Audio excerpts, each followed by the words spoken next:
will be before us and everyone who serves in the decision-making process of our city. We pray for direction which will lead our city to be strong and unified. May we continue the legacy of our founders. May we be granted this day the wisdom to make decisions which will be for the good of our city. We also pray for your special blessing on all those who are working to transform our city and make it a better place to live and work. Amen. If you'd please recognize our nation's flag. I pledge allegiance to the flag of the United States of America and to the republic for which it stands, one nation, under God, indivisible, with liberty and justice for all.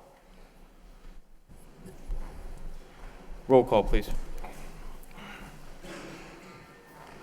Councilor Martin. Here. Councilor Donson. Here. Councilor Mercer. Here. Mayor Murphy. Here. Councilor Nuwan. Here. Councilor Butler. Here.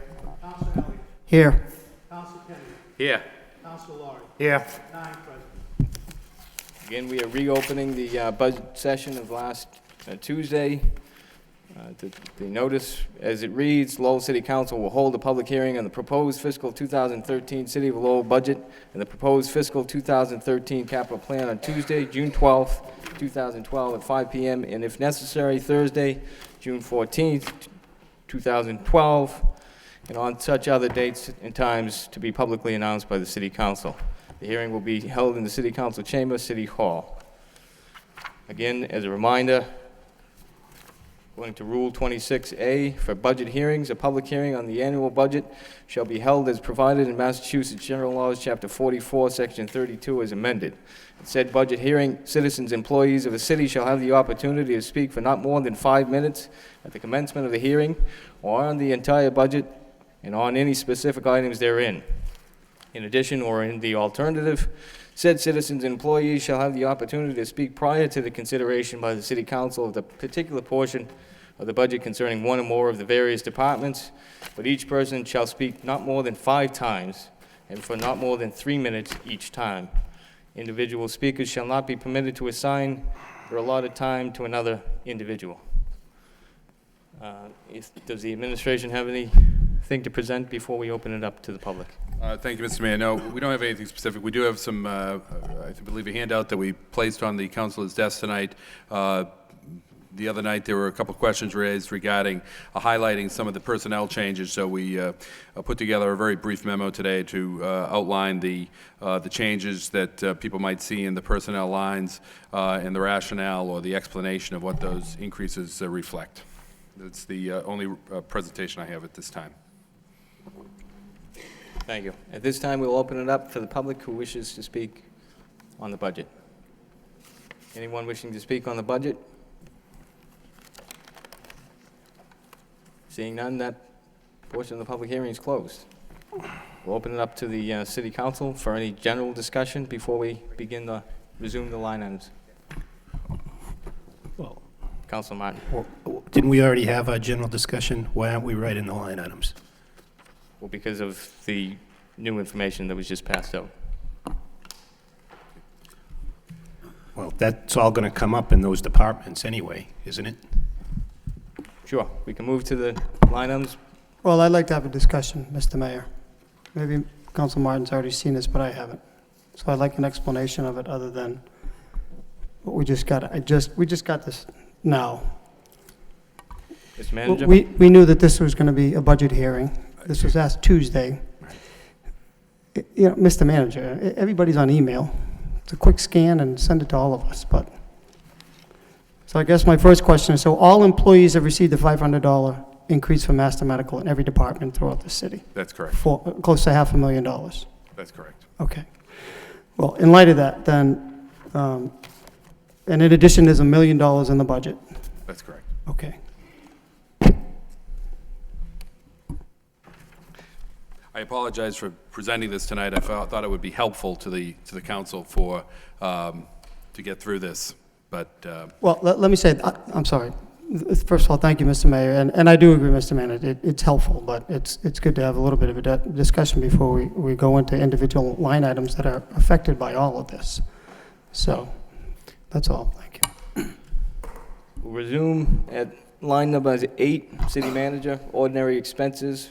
The amount is $4,247,750. Any discussion? Where we at? Council Martin. Move to approve. Motion to approve, seconded by Council Mendonça. Sorry, Any discussion? what line item are we on, Mr. Manager? We're Mr. on line Mayor, I'm number sorry, 8, ordinary expenses for the city manager.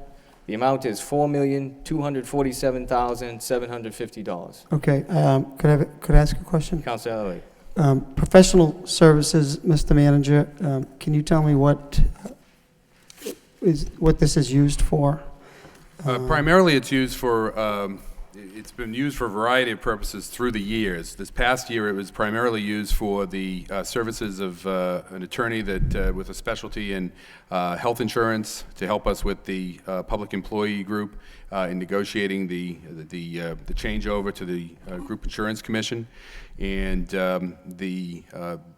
we will continue to have some costs associated with that as we implement that agreement through this year. The other use that we're seeing more and more being utilized is we have interpreter services for meetings where we have requests for hearing disabled individuals that need sign language interpretation. So generally it's been used for outside legal if we need to. That's also paid, some of that's paid for through the law department, obviously. We also use it from time to time for appraisal services or for outside consulting services. Okay, I see 15,011. Request was for 35,000. We're looking at 20. I'd like to make a motion that we cut that line item by $10,000. Second. Motion by We- Council, We already had the motion to approve that's correct. and seconded. So we have a roll call on that, or was this what's the parliamentary? This was a discussion on the existing motion. Right. Motion to amend the original motion to approve to reduce that particular line item by 10,000.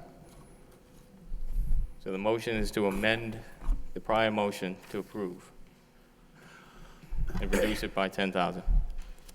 Seconded by Councilor Kennedy. Any further discussion on that motion as amended? Councilman Mendonça. What specific line item are we cutting? We're looking at, again, line number 7, line number 8, ordinary expenses for the city manager. The amount is $4,247,750. That is then reduced by 10,000 to $4,237,750. Any discussion on the motion? Well, maybe I can ask a point of information. I have some other questions on some other line items as well. So maybe I wasn't as quick off the draw, but I still have some other questions on other items, some other line items in that expense category. Councilor Elliott.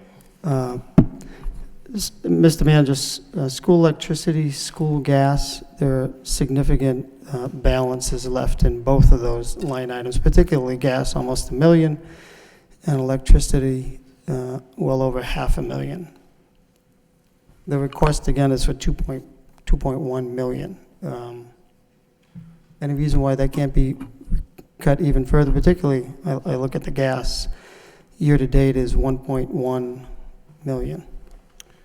That's correct. And that's not with the entire year complete. There's still bills coming through on that. Again, we feel it's in the city's better interest to be more conservative with that, and we can show those savings reflected later in the year through a reduction or in next year's budget.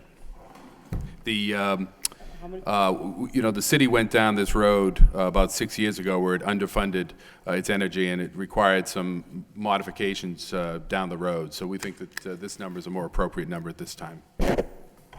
Well, I just looking at this year-to-date report, and there's only 3 weeks left of the fiscal year, and there's $1 million in natural gas. I think we could reduce that line item actually significantly. There's $500,000 electricity. I mean, what's left to come in 3 weeks? Hope we haven't spent $1 million in 3 weeks. Right. The other issue that I think we have to keep in mind here is, particularly with the natural gas cost, is that it was a very unusually warm winter. And I think everyone's seeing with their own bills that's we're very low this year. So again, I think that the final bills still need to come in, and we need to take into consideration the more typical usage that occurs during the winter months. Okay. Councilor Kennedy. Is Councilor Elliott finished? I'm done. I'm finished. Thank you, Counselor. I would agree with the manager. Looking at what was spent in FY11, it was a mild winter, so this line item seems to be okay to me. On the professional services, which is the amendment to the motion, there's a pretty considerable amount of money in the law department's budget for professional services, and I'm told that a lot of that is for outside counsel as well. A portion of that's for outside counsel, as well as medical consultations on the workers' comp matters. Right. As well. And the other issue that we have coming up that, I mentioned the outside counsel we bring in for the health insurance.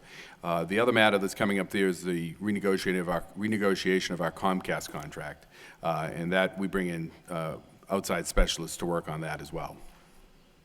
Okay. And as far as...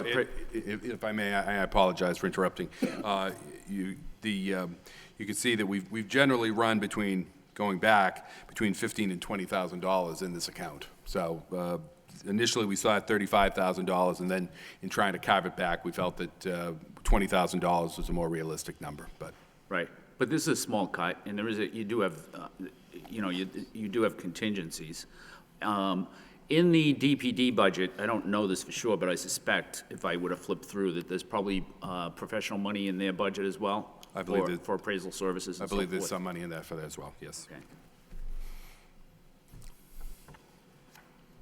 Any further discussion on the motion as amended? Councilor Broderick. Thank you. Just for clarification, you're asking for 20,000, and the motion is to cut it by 10, down Correct. to 10? And in FY11, we spent 15.5, basically? Right. Okay. And I believe, I don't have the number for this year, but right in front of me, but I do. I believe we've exceeded that this year. This year's $30,040 so far. Any further discussion? Councilor Laurie. Thank you, Mr. Mayor. My only question was on, well, a few have been answered already, but dues and subscriptions. It's from $500 up to about $2,000. Again, if you look at the FY11 actual, it's 1684, and again, I don't have that right in front of me this year, but that includes the my membership in the City Managers Association, my membership in the Massachusetts Municipal Managers Association, very good networking opportunities. Also includes the city's membership in the Government Finance Officers Association.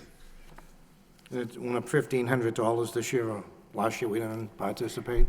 Excuse me? Did it go up that much this year? Last year we didn't participate? Last year we only appropriated $500, but we've exceeded that in costs already. Okay, thank you. Councilor Martin. No, No further discussion? Roll call, please. Just one more question, Mr. Mayor. Councilor Elliott. So the bulk of this typically is for legal services, and you did say other interpretive services. So just because we spent something last year doesn't mean we have to do it this year. I think that's just a poor way of approaching budgeting. We always talk about zero-based budgeting and performance budgeting. Well, if most of this was for health insurance, which was last year, and we have achieved plan design to some degree, or at least we have gone in a direction where we're cut costs significantly.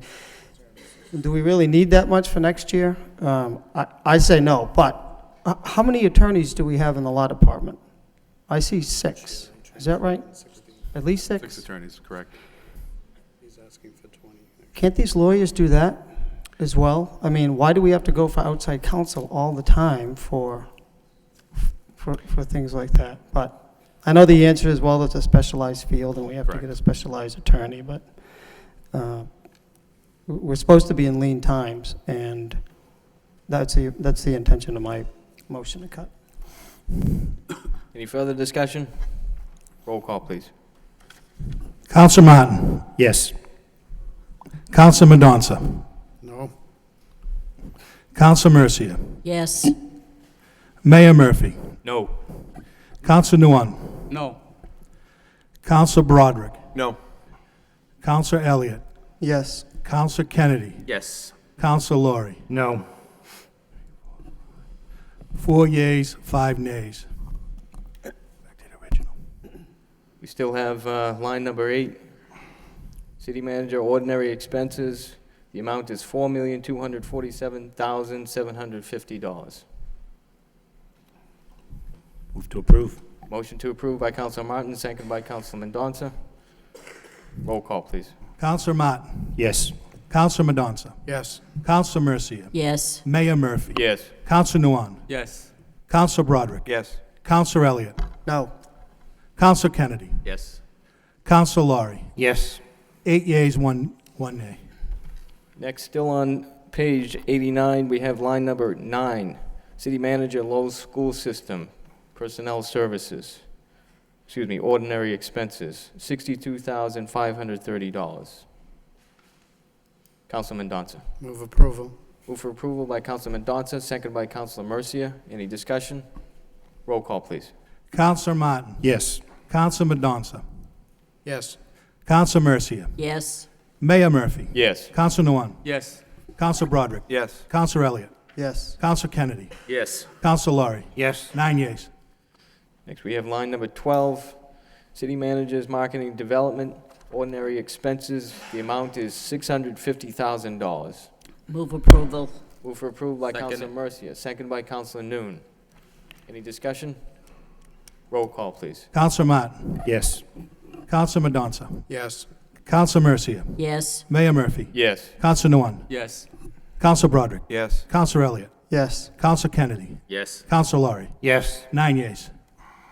Line number 13, we have the city manager's contingency, ordinary expenses, $330,000. Councilman Mendonça. I'm going to move to reduce that item by 30,000. Motion by Councilor Mendonça to reduce I the line item by $30,000 to $300,000. Second. Seconded by Councilor Kennedy. usually contingencies are for unexpected occurrences. I'm hoping that the increases in overtime, both fire and police, will give us a little bit of buffer without hitting this too hard. So that's my rationale. Thank you. Any discussion on the motion? Councilor Elliott. I personally think we should cut it by $200,000. There was a transfer out for $218,811. There's a balance of 111. The revised budget was 111, and there's still 108 in there. Why do we need such a large contingency? I mean, emergency purposes there's a reserve fund. And second to that, then we have another reserve fund required by the state of $4.2 million. So maybe you can tell me what this was used for last year, Mr. Manager, and perhaps the year before. Mr. Manager. It's used for emergencies that arise during the year, and generally, I think we've closed it out to a number of the snow and ice account, and it helps us close that deficit. This year, we've utilized it. We've used $200,000 of it already this year. It represents 1/10% of our overall budget, which is very low for a contingency fund. Prior to my coming on as city manager, this was actually funded at $550,000, which still is low, but it's certainly more appropriate. Of course, at the time, the budget was much smaller, because this goes back about 6 years ago now. So I think the $330,000 amount is appropriate, and it's better to have that money on hand. We do have that, the Chapter 17 account, the $4.2 million that's there in the event of an emergency. Keep in mind that money has to be replaced the very next year. Thank you for the explanation. You didn't answer my question, Mr. Manager. What was it used for? I think I said mostly snow and ice account. Mostly. I think we. Can you be we a little did- bit more we drew- definitive than that? How about the prior year? Again, mostly snow and ice. So it's just closed out, so we don't use it for an emergency. And I didn't support it when it was 500, I didn't support it when it was 400. I just don't think that it's a slush fund, as far as I'm concerned, and it's used, if you need something, if there's an emergency, then we have reserve funds, and that's what it's for emergency purposes. And we have to go to the DOR for emergency expenditures from that essentially stabilization account. So that's the reason why I don't. If everything is budgeted appropriately, I don't know what, a percent, if it's enough or it's not enough compared to other communities, but I do know is that I'm trying to cut our expenses, and here's one area to do it. Councilor Broderick. Thank you, Mr. Mayor. Yeah, we are trying to budget appropriately, but I don't think, what do we have for deficit this year in the snow and ice? Were we, This year, we had enough money, of course. there Surplus, was no- because right. The year had $1 before, million. we had almost $2.5 million deficit. and this year was $1.2 million, $1.25 million for It snow was and in the ice? snow and ice, and we spent about $1 million. In the past, it's been between 2.5 and 3 million? Correct. So we do budget appropriately for everything except for snow and ice, I would say. And to have 300 available and not go for an emergency, knowing that, unless we have another of, 1 in 30-year winters, that we're going to have to do it. And we're going to have to replace it next year, which means we're just going to delay this till next year and have to fund it next year. So I don't see a problem with funding it for $300,000. Mr. Manager. Just by way of, I wouldn't characterize this as a slush fund. This is money that is set aside that I come back to the council with to transfer out. The council has a participation in that decision-making, and to give some perspective of what we're talking about here, for a family with a salary, with a income of $50,000, we're talking about having $50 set aside for emergencies. So, to That's give some good, because perspective. Mr. Manager, some people don't have $50 Councilor set Elliott, aside for, thank you, Mr. You'll be Mayor. recognized first before you speak. Excuse me. I said you'll be recognized before you speak. We go in turn here. Good, Councilor well, let's- Laurie has his hand up. Well, I had raised a question, so I'd like to respond back if Well, that's this- okay, because this- you let the manager do it. This So- wasn't during your opportunity to speak. Councilor Broderick just brought up a point. The manager was recognized, and now Councilor Laurie will be recognized, and you'll be recognized in turn. Let's just move on with the discussion, all right, Mayor? Councilor Laurie. Thank you, Mr. Mayor. Going back to the reserve fund, snow and ice, we normally will run a deficit. Correct. So if we cut the budget and we have a bad winter, we're right back in a deficit spending. Correct. Where if we take this and we roll it over, and we have a decent winter, we roll it into next year. That's correct. Okay, thank you. Thank you. Councilor Elliott. Thank you, Mr. Mayor. So on some occasions, just for people's edification, you can look at the recap sheet, Council Broderick. Most of the time, this is raised in the recap sheet. It's not closed out by free cash. It's not closed out by the contingency fund. It's put on at the end of the budget in the recap sheet. So, well, we'll have to get the recap sheet out then, because that's what my observations have been. So, I just want to make that point. Thank you, Mr. Mayor. Any further discussion? Councilor Kennedy. Mr. Manager, when you were talking about we had spent $1 million on the snow and ice, my recollection is that we were supposed to get some of that money back through FEMA, right? A couple $100,000 bucks. Correct. Did we get that money back yet, or do we know how much money that's going to be? Do you know how much? We haven't received it yet. I don't know exactly. We don't know, didn't we have to fill out an application or something, or apply for a certain amount? The application was 400,000. We asked for 400,000, and are you anticipating that we would get an amount less than that? Is that why you're unsure? That's true. We never get 100%. Okay. Then what makes you be so confident that you're going to get over 200,000? History, doing this, half a dozen times, a dozen times. Okay. So then what do you think that we will get? Do you think we'll get 75%? Would we get 300,000? Probably 75%, yeah. Okay. Are you saying more, or are you just saying 75%, because that's what I said, and so it will end the discussion quicker? No, typically it's 75%. Yeah, okay. I wouldn't agree with you just to cut the conversation short, believe me. Later on in the night, you might do that, Mr. Moses.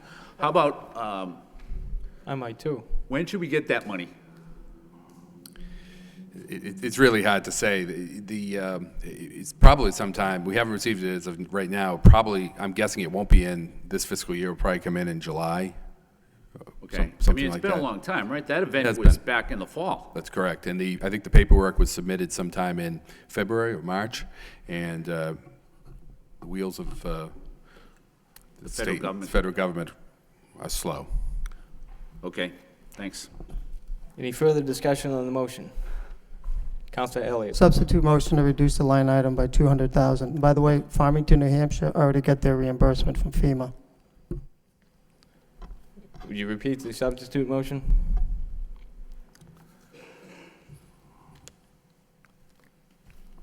Would you repeat the substitute motion? Reduce the line item by 200,000. To reduce the line item by 200,000 by Counselor Elliott, seconded by Counselor Kennedy. Any discussion on the substitute motion? Roll call, please. On the substitute motion, Counselor Martin, No. Counselor Madonza, No. Counselor Mercia, No. Mayor Murphy, No. Counselor Nguyen, Counselor Broderick, No. Counselor Elliott, Yes. Counselor Kennedy, Yes. Counselor Laurie. No. 2 yeas, 7 nays. We're back to the original motion, which was to reduce the line item by 30,000, so the end line would be 300,000 for the manager's contingency fund. Second. Seconded by Counselor Mercia. Any discussion? Roll call, please. Counselor Martin, No. Counselor Madonza, Yes. Counselor Mercia, Yes. Mayor Murphy, No. Counselor Nguyen, No. Counselor Broderick, No. Counselor Elliott, Yes. Counselor Kennedy, Yes. Counselor Laurie. Yes. 5 yeas, 2 nays. Excuse me, 4 nays. 5-4. Next line number, the city manager's contingency fund reserved for the schools. The amount is $1 million. Excuse me, there's a typo in that. That should be reserved for the salary adjustments. Oh, excuse me. I'm sorry. Reserved for any union settlements. Any discussion on the, Counselor Elliott? Thank you, Mr. Mayor. So, Mr. Manager, the 400,000, or the 500,000 for reimbursement for actually a stipend to employees for joining GIC, is that included in this million? There wasn't a stipend given to the employees for Or joining. $500 per employee? What was on the memo that you just gave us? Oh, What that was for the agreement that they eliminated Master Medical last year. Right, where is that coming out of? Where is it coming That's- out of? That's from that, It's in- this fiscal year? It's, right. It kicks in at the tail end of this fiscal year for next fiscal year. Okay. So it's already in the budgets. It's already in FY '12. It's in FY13. Okay, where is that? That was my original question. Where is that money coming from? Individual line items? It's in all the individual line items, correct. Okay, so this million is in addition to that. This is for example, the Superior Officer's contract that was settled last week. We'll be making a transfer out of this $1 million into the Police Department budget to accommodate that, because that came in after the budget was complete. So in any future union settlements that we make, that will be transferred out of this into the individual departments. So why would you do that, Mr. Manager? I can remember years past, you wouldn't put the line items, you wouldn't bring contracts before the budget is approved. But you brought a contract that was approved here prior to the budget. I mean, that makes no sense to me from a strategic perspective, because if you give to one union, you have to give to every union. So you brought it in before the budget was adopted. So you kind of boxed the council in a position, didn't you? No? Now, my understanding is when we saved the money from Master Medical, and employees moved over, it wasn't one for the other. We weren't going to save 1.5 million just to give it out in raises. And I have an issue with that. The issue was, the concern was we're going to save money. We're going to save money for the taxpayers, and it's robbing Peter to pay Paul. And that's an issue that I have. Employees got the 500, and now in addition to that, there are other raises in here, another $1 million. What do the taxpayers get? Taxpayers are getting another tax increase. So I move to reduce this line item by $500,000, by $500,000. Motion by Counselor Elliott to reduce the line item by $500,000, and it would then read $500,000 as the line item. Counselor Martin. Is there a second on that? No, I didn't hear a second. All right, then Ask for I'd make a 11%. motion to approve the item as presented. Motion by Counselor Martin, seconded by Counselor Broderick. Mr. Mayor, Discussion on the motion. Counselor Kennedy. discussion on the motion. Mr. Manager, I think that you indicated that this $1 million that you have set aside should cover raises for every bargaining unit. Is that correct? On the non-school side, yes. Okay. And so the way I look at this is it could be a negotiating tool because this is what the city can afford or what you've determined that the city can afford. And so all of the unions would have to abide by this amount of money and no more. Correct. But that would just be for the first year, and it's going to be a greater amount in year 2 and year 3. But if I remember from prior discussions, all of the bargaining units have not had a raise for several years. That's correct. Any further discussion on the motion? Roll call, please. Counselor Martin. Yes. Counselor Medonza. Yes. Counselor Mercia. Yes. Mayor Murphy. Yes. Counselor Nguyen. Yes. Counselor Broderick. Yes. Counselor Elliott. No. Counselor Kennedy. Yes? Counselor Laurie. Yes. 8 yeas, 1 nay. On the next page, page 90, we have line number 15, City Manager, Cable Access. Ordinary expenses, the amount is $122,800. What's the wish of the council? Move approval. Second. Move for approval by Counselor Elliott, seconded by Counselor Broderick. Counselor Martin. Mr. Mayor, the contracted services line item here, I believe, is a contract with Lowell Telecommunications Corporation to broadcast meetings like this. That's correct. I serve on that board as, I think, the council's designee. There's no compensation, so I can vote on that, but I'm required to disclose it, I believe. Thank you. Any further discussion on the motion? Roll call, please. Mr. Mayor, Counselor Kennedy.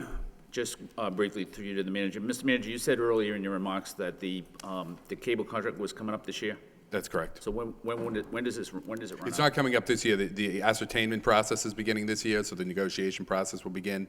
And then I believe the contract doesn't actually expire. Moran, do you? October of 2013, so it's like a 12-month window of ascertainment, I believe, is a 15-month window of ascertainment. Okay, so we could have, those professional services could be in next year's budget, be okay, right? It could be rolled, well, the process begins this year, and then it will go into next year. Correct. Okay, thanks. Any further discussion? Roll call, please. Counselor Martin. Yes. Counselor Medonza. Yes. Counselor Mercia. Yes. Mayor Murphy. Yes. Counselor Nguyen. Yes. Counselor Broderick. Yes. Counselor Elliott. Yes. Counselor Kennedy. Yes. Counselor Laurie. Yes. 9 yeas. Thank you. Next, we have, under also the city manager's cable access, transfers to the schools, $107,800. So wish of the council. Move approval. Move for approval by Councilor Broderick, seconded by Councilor Mendonça. Any discussion? Roll call, please. Counselor Martin. Yes. Counsel Madonza. Yes. Counsel Mercia. Yes. Mayor Murphy. Yes. Counsel Nguyen. Yes. Counsel Broderick. Yes. Counsel Elliott. Yes. Counsel Kennedy. Yes. Counsel Laurie. Yes. 9 yeas. Next, we have on page 95, line number 17, the city manager, cultural affairs and special events, personnel services. The amount is $109,000. What's the wish of the council? Motion to approve. Motion to approve by Councilor Noon, seconded by Councilor Laurie. Any discussion? Roll call, please. Counsel Martin. Yes. Counsel Madonza. Yes. Counsel Mercia. Yes. Mayor Murphy. Yes. Counsel Nguyen. Yes. Counsel Broderick. Yes. Counsel Elliott. Yes. Counsel Kennedy. Yes. Counsel Laurie. Yes. 9 yeas. Next item we have on page 105, line number 19. Under Finance, Personnel Services, the amount is $157,503. Move approval. Move for approval by Council Broderick, seconded by Council Laurie. Any discussion? Roll call, please. Counsel Martin. Yes. Counsel Madonza. Yes. Counsel Mercia. Yes. Mayor Murphy. Yes. Counsel Nguyen. Yes. Counsel Broderick. Yes. Counsel Elliott. Yes. Counsel Kennedy. Yes. Counsel Laurie. Yes. 9 yeas. Next, we have line number 20. Under Finance, Ordinary Expenses, $200. Move approval. Move for approval by Council Broderick, seconded by Council Laurie. Any discussion? Roll call, please. Counsel Martin. Yes. Counsel Madonza. Yes. Counsel Mercia. Yes. Mayor Murphy. Yes. Counsel Nguyen. Yes. Counsel Broderick. Yes. Counsel Elliott. Yes. Counsel Kennedy. Yes. Counsel Laurie. Yes. 9 yeas. Next, we have on page 113, line number 21, under Auditing Personnel Services. The amount is $419,139. Move approval. Move for approval by Council Broderick, seconded by Council Laurie. Any discussion? Councilor Elliott. Madam Auditor, I see you spent less last year than your original appropriation, and on this line item is the in-state travel, and you reduced your line item by yourself, so. Aren't we talking about salaries now? Oh, we're not on expenses? We're on personnel. Okay, well, you reduced it, and I wanted to congratulate you, that's all. For the next line item. Any further discussion on this line number? Roll call, please. Counsel Martin. Yes. Counsel Madonza. Yes. Counsel Mercia. Yes. Mayor Murphy. Yes. Counsel Nguyen. Yes. Counsel Broderick. Yes. Counsel Elliott. Yes. Counsel Kennedy. Yes. Counsel Laurie. Yes. 9 yeas. We have line number 22 under Auditing Ordinary Expenses. The amount is $58,600. Any discussion? Move approval. Move for approval by Council Broderick, seconded by Council Laurie. Council Martin? Roll call, please. Counsel Martin. Yes. Counsel Madonza. Yes. Counsel Mercia. Yes. Mayor Murphy. Yes. Counsel Nguyen. Yes. Counsel Broderick. Yes. Counsel Elliott. Yes. Counsel Kennedy. Yes. Counsel Laurie. Yes. 9 yeas. Thank you. Next, we have on page 119, line number 23, under Purchasing, Personnel Services, the amount of $195,491. What's the wish of the council? Move to approve. Motion to approve by Councilor Noon, seconded by Councilor Laurie. Any discussion? Roll call, please. Counsel Martin. Yes. Counsel Madonza. Yes. Counsel Mercia. Yes. Mayor Murphy. Yes. Counsel Nguyen. Yes. Counsel Broderick. Yes. Counsel Elliott. Yes. Counsel Kennedy. Yes. Counsel Laurie. Yes. 9 yeas. Next, we have line number 24 under Purchasing, Ordinary Expenses. The amount is $212,150. What's the wish of the council? Councilor Mercia? Thank you, Mr. Mayor. I just wanted to know why the purchases of services went up $50,000 from this fiscal year, that's all. It's for the phone service, but Mr. Vaughn may want to elaborate beyond that. Hi, in the last year, we changed from the Centric system to the IP phone system, but the infrastructure to run the IP phone system requires T1, T3 lines and other redundancy features, which wasn't factored into last year's budget. So it's like a one-time cost then? No, it will be a yearly cost of roughly $50,000 for those services. And we're saving money how?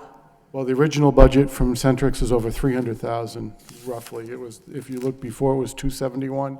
So we're about $100,000 a year savings from where it was. Last year it was just cut lower. Mr. Manager. Also to the council, I believe, Mr. Vaughn, do you recall, or maybe Ms. LeMay, because she was working on this partly too, several years back, it was in excess of $300,000, I believe, was the telephone service, $300,000 or $350,000. So we're down about even with this, we're down about $150,000. So do you think we'd get a more detailed list of the department phone numbers? Now that we've got the system up and running, we will have that. Moran, do you have anything to add to that in terms of the detailed list? Yes, Counselor, I'll get one out. Thank you. With the extra $50,000, we'll be able to do that now. And I'm not concerned about department heads. I want to know the extensions of, like, the planning department. It isn't that I always want Adam Bakey. I might want the neighborhood planner or someone, traffic supervisor or someone else. So I like to know, you know what I'm saying? I want it a little more defined. We can do that, I think. Thank you. Sure. Any further discussion on this line number? Councilor Elliott? I'm a little concerned because FY010 it was 256,000. I thought you just said it was 380. I think in prior year, Looking at last year's budget. How much was the original out? in fiscal year 2010, it was $290,000. This is the budget you submitted last year. If you want to see it, it says FY10 actual, $256,385. Oh, okay, I apologize. Sorry, you were saying the budgeted. So where are the savings and, and my other Again, question is, what was the outlay for this new system? How much did it cost us? Do you happen to know that, Mike? Not 100%, but it's, do you remember the? What do we spend to put this in place? Well, we own the phone system now, so there's no more equipment overlay or anything, because it's ours. All we have to do is provide the way it communicates between the buildings. How much did it cost us to buy the equipment that we own now? Probably in the neighborhood of about $400,000 or $500,000. 4 or 5,000? 4 or I can 500,000? get you the information. I don't have it off the top of my head. Well, the intent was to spend that money to save significant money, and The Centrix bill for the city has dropped by almost $100,000 a year, but we had never paid for T1 or T3 lines to communicate. We now have lines that go between City Hall and 50 Arcan Drive, and then we have redundancy lines going to, is it wastewater, Moran? Wastewater, so we have a backup, whereas before Centrix would be the backup internally because they ran it. We need to have a backup in case our main communication, so we don't lose that. And there are still some Centrix lines like 911 and some of the fire substations that we could not get rid of. Mr. Manager? If I may, I think the savings does speak for itself. We did go at $150,000, but even at the $200,000, we're saving $50,000 to $100,000 per year, which means that the phone system pays for itself essentially in 5 years. thank you. Any further discussion? Councilor Kennedy? Mr. Manager, how does that work, that it saves itself in 5 years? If it's cost $500,000 to buy the system and it's saving $50,000 a year? $50,000 to $100,000 per year. Right. So let's say 75. 7.5 years. Now, okay, that's still, I mean, that's a lot. This is just is the phone system that good? What was the matter with the old phone system? Why, I mean, I wasn't here when the decision was made to do it. Why did you do it, if it was gonna cost that much money? What we've done is we no longer have to pay Centrix for the lines that we were able to eliminate, which was in the neighborhood of 1,000. And the services Centrix did on the state contract, because that's how the city paid for their Centrix phone lines, was everything you wanted thereafter was an add-on feature. If you'd liked voicemail, it was $5 per line. If you wanted call attendant feature, it was $5 per line. Everything was an add-on and an add-on price. So the $40 base per phone could become $60 or $70 monthly. This phone system, we can have call attendant, we can have voicemail, And the phones, now that we own them, there are no cost. The cost that we're talking about on this is for the remaining Centrex systems, for the cell phones in the city, and now for these T1 and T3 lines. Okay, thanks. So, move approval. Move for approval by Councilor Mercia, seconded by Councilor Mendonça. Roll call, please. Counsel Martin. Yes. Counsel Mendonça. Yes. Counsel Mercia. Yes. Mayor Murphy. Yes. Counsel Nguyen. Yes. Counsel Broderick. Yes. Counsel Elliott. No. Counsel Kennedy. Yes. Counsel Laurie. Yes. 8 yeas, 1 nay. Thank you. Moving to page 127, line number 25 for assessing personnel services in the amount of $434,148. Move approval. Move for approval by Councilor Broderick, seconded by Councilor Laurie. Any discussion? Roll call, please. Counsel Martin. Yes. Counsel Mendonça. Yes. Counsel Mercia. Yes. Mayor Murphy. Yes. Counsel Nguyen. Yes. Counsel Broderick. Yes. Counsel Elliott. Yes. Counsel Kennedy. Yes. Counsel Laurie. Yes. 9 yeas. Next line number is 26 for assessing ordinary expenses. The amount is $98,422. Motion by Councilor Laurie. I have Councilor a Laurie. question. On professional services, it's been raised by $40,000. Hey, would you like to explain that? Triennial reval, maybe. Yeah, we have to start the preparations for the triennial reval, which is in fiscal year 2014. We have to work on that during this fiscal year. Okay, thank you. Move to approve. Motion to approve by Councilor Laurie, seconded by Councilor Broderick. On the motion, Councilor Elliott. Thank you, Mr. Mayor.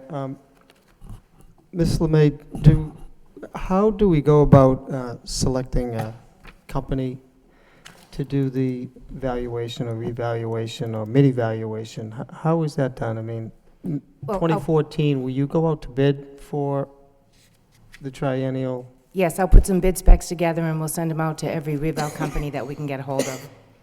And in the off years, excuse me, in the other 2 years, how do you go about contracting for services? Do you stay we with get- that company Yeah, we get 3 quotes every year? every year. Okay.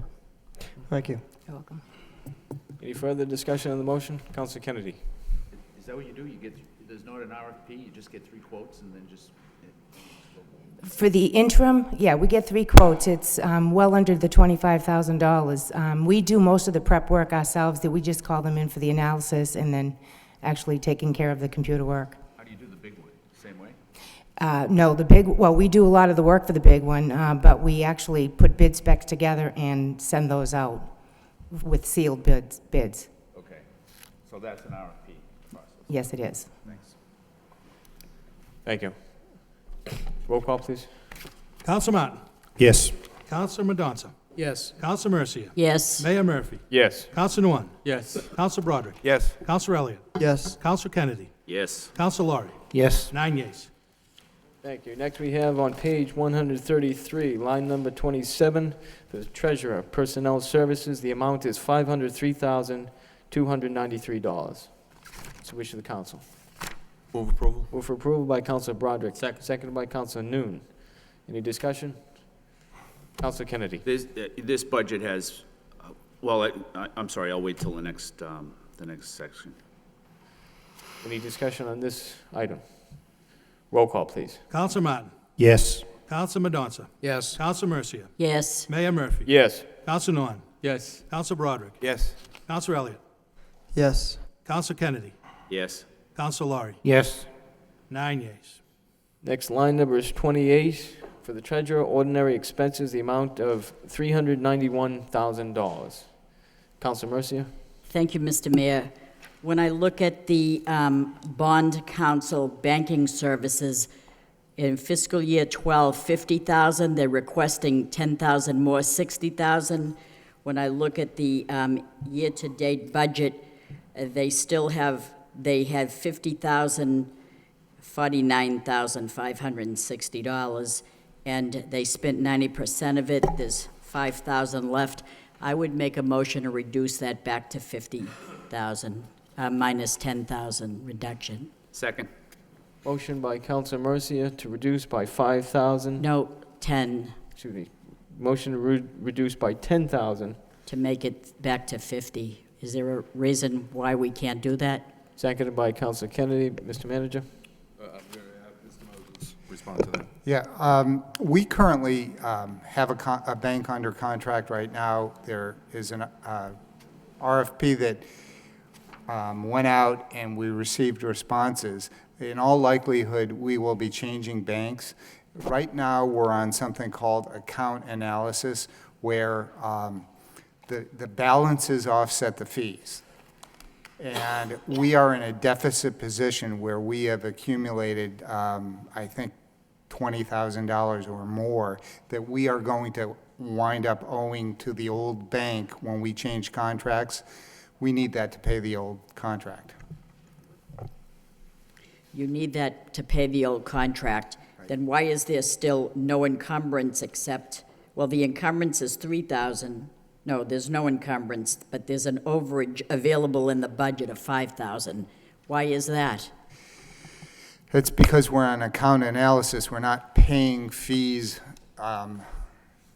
by hard cash. We're paying fees by compensating balances right now. That means the more money you keep in the bank, the more offset to the fees are. We have not kept enough money in the contract bank, and we are in deficit, and we owe them $20,000. That won't become due until we terminate the contract, which will be after July 1st.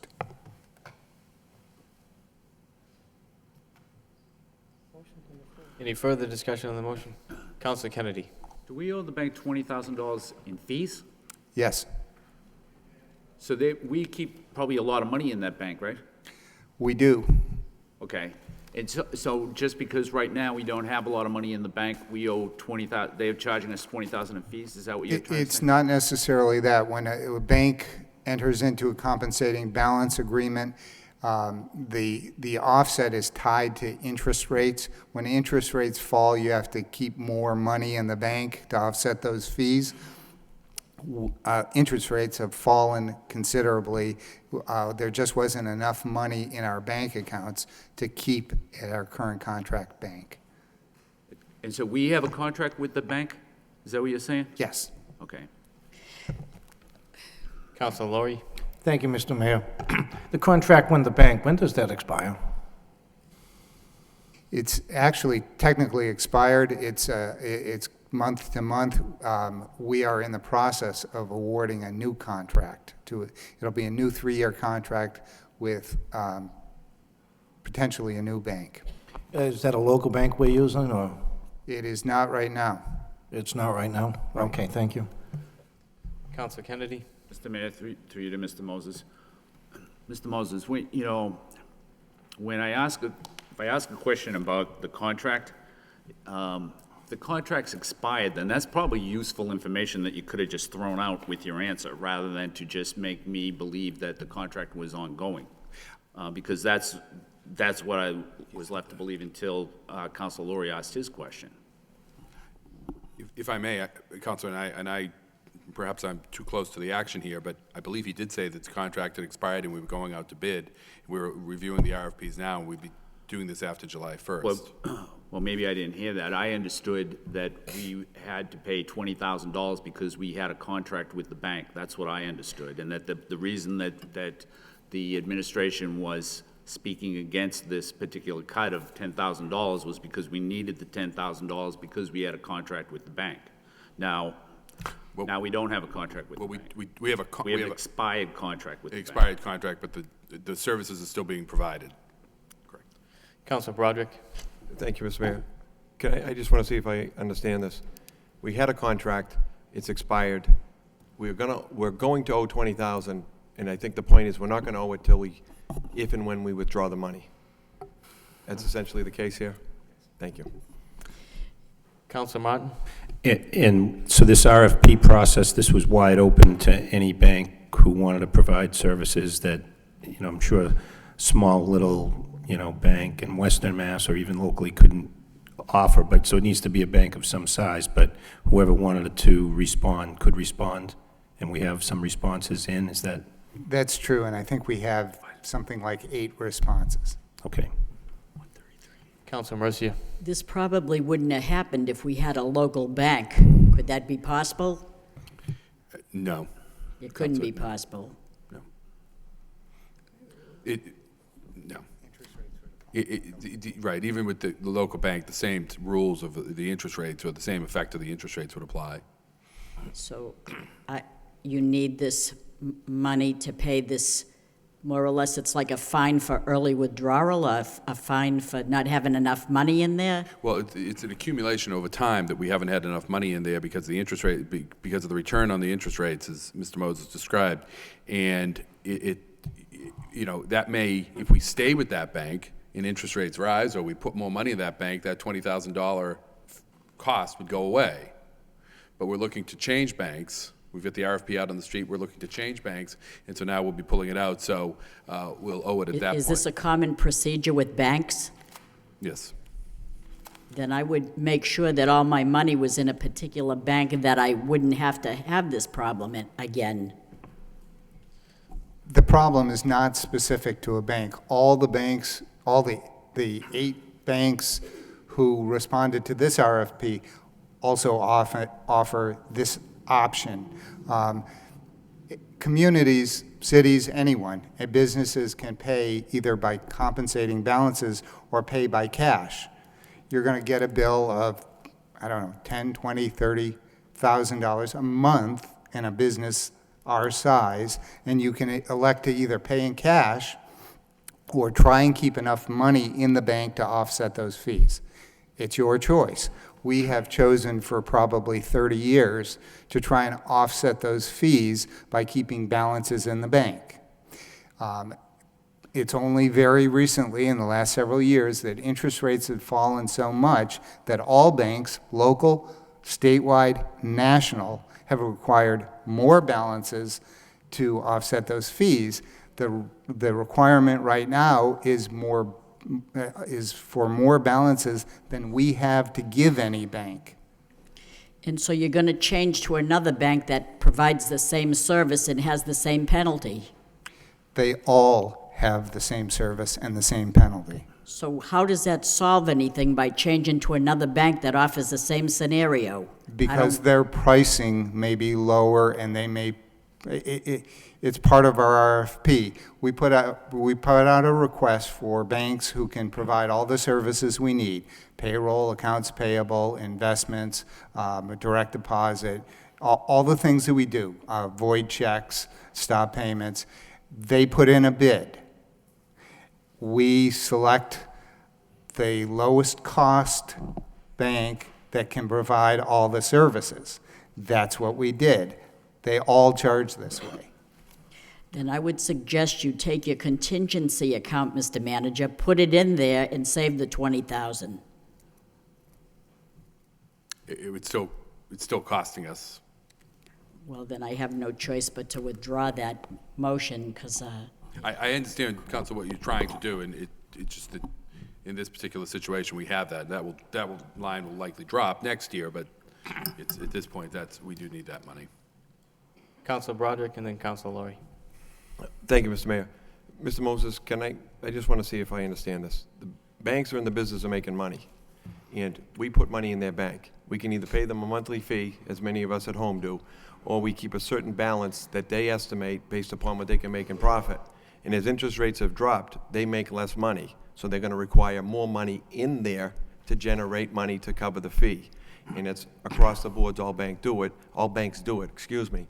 And we sent it out for an RFP to see who would be the lowest bidder at this point and help save some of this money in the future. It's a matter of, it happened industry-wide. The interest rates are much lower. People at home benefit from it in their mortgages, but that means the banks are making less money on the deposits, so they're going to pay out less money.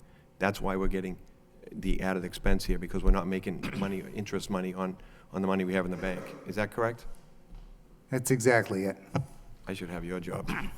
Thank you. Councilor Laurie. Thank you, Mr. Mayor. The reason why I brought up is at a local bank, and I know there's going to be cost. It's part of doing business, but it's easier for me to kick out money to a bank in my own mind that's hiring local people and donating to the different events in the city. I go to the events and I see the signs, And so, in my mind, that's why I asked if it's a local bank.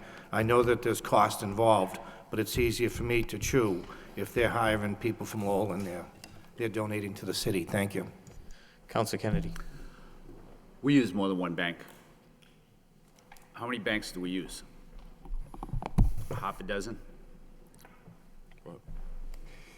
I'll leave it to. Well, just, you know, I'm not going to hold you to it. Is it 6 banks, 8 banks? About 10. About 10 10 banks. banks. Okay.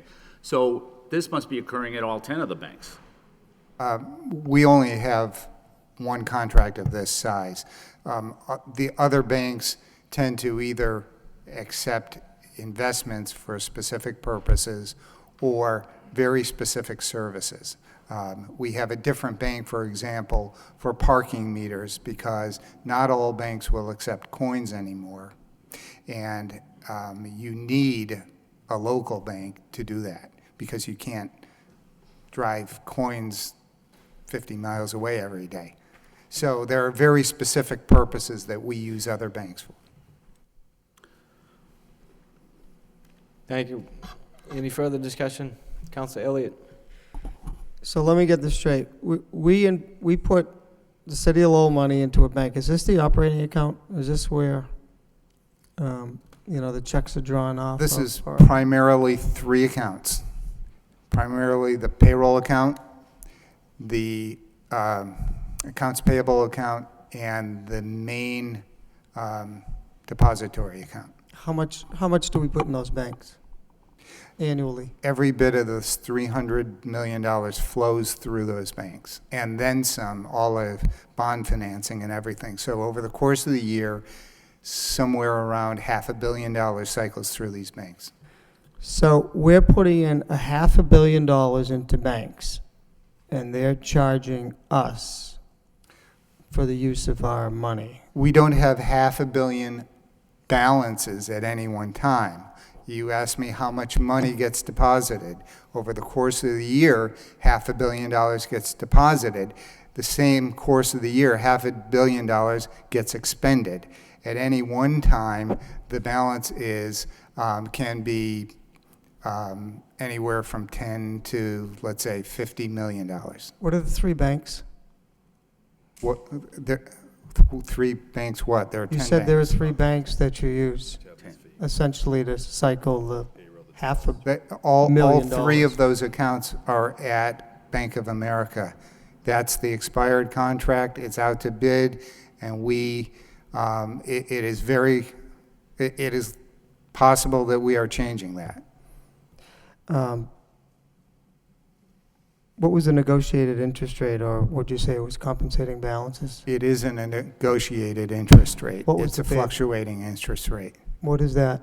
What was the fluctuating It's whatever the interest bank rate? sets. And it's in all cases, whatever the bank sets. Every single bank that responds to an RFP has floating interest rates. They go up and down depending on the market. Are we looking to change that? We can't change that. Nobody will give you a fixed interest rate. If you said, I want a guaranteed interest rate of 1% now, nobody will bid, because rates may fall or rise, and they'd be losing a pile of money. They will not bid at that. Well, I know that many of us banks seem to be clamoring for investors and free checking, free this, free that, to put your money in their bank. So why is this any different? One of the main criteria in selecting a bank is price, and we give every bank the opportunity to bid against one another. How much has it cost the city this year in these types of fees?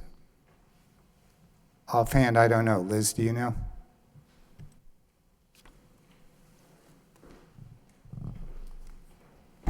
Is this for this particular current year? I know that right now I'm looking at a deficit of about $20,000. It's going to cost me well over 60. I think what Bank of America has told me so far is by the end of June we will be up over well over $60,000 that we will owe them. Did we owe them anything last year? I'm sorry, sir. Did we owe Bank of America anything last year? As long as we're using the bank, they continue to roll this forward, any deficit or surplus forward. It's only when you leave that bank that becomes due in hard cash. We have the opportunity to pay it in hard cash at any time. So what I is know our, how everyone likes paying for things here. how much, what is our deficit right now? She said $20,000, expected to be 60 by the end of the year. So we're gonna owe $60,000 if, where's that money gonna come from? You're asking for 20? Our budget this year. If we pay it this year, if we do not pay it this year, or if we don't terminate those accounts, it will come out of the 2013 budget. So That's we've had a before you. 3-year contract with, you go for a 3-year contract with? Correct. With any bank. So every single year, we have been accumulating deficits or deficit.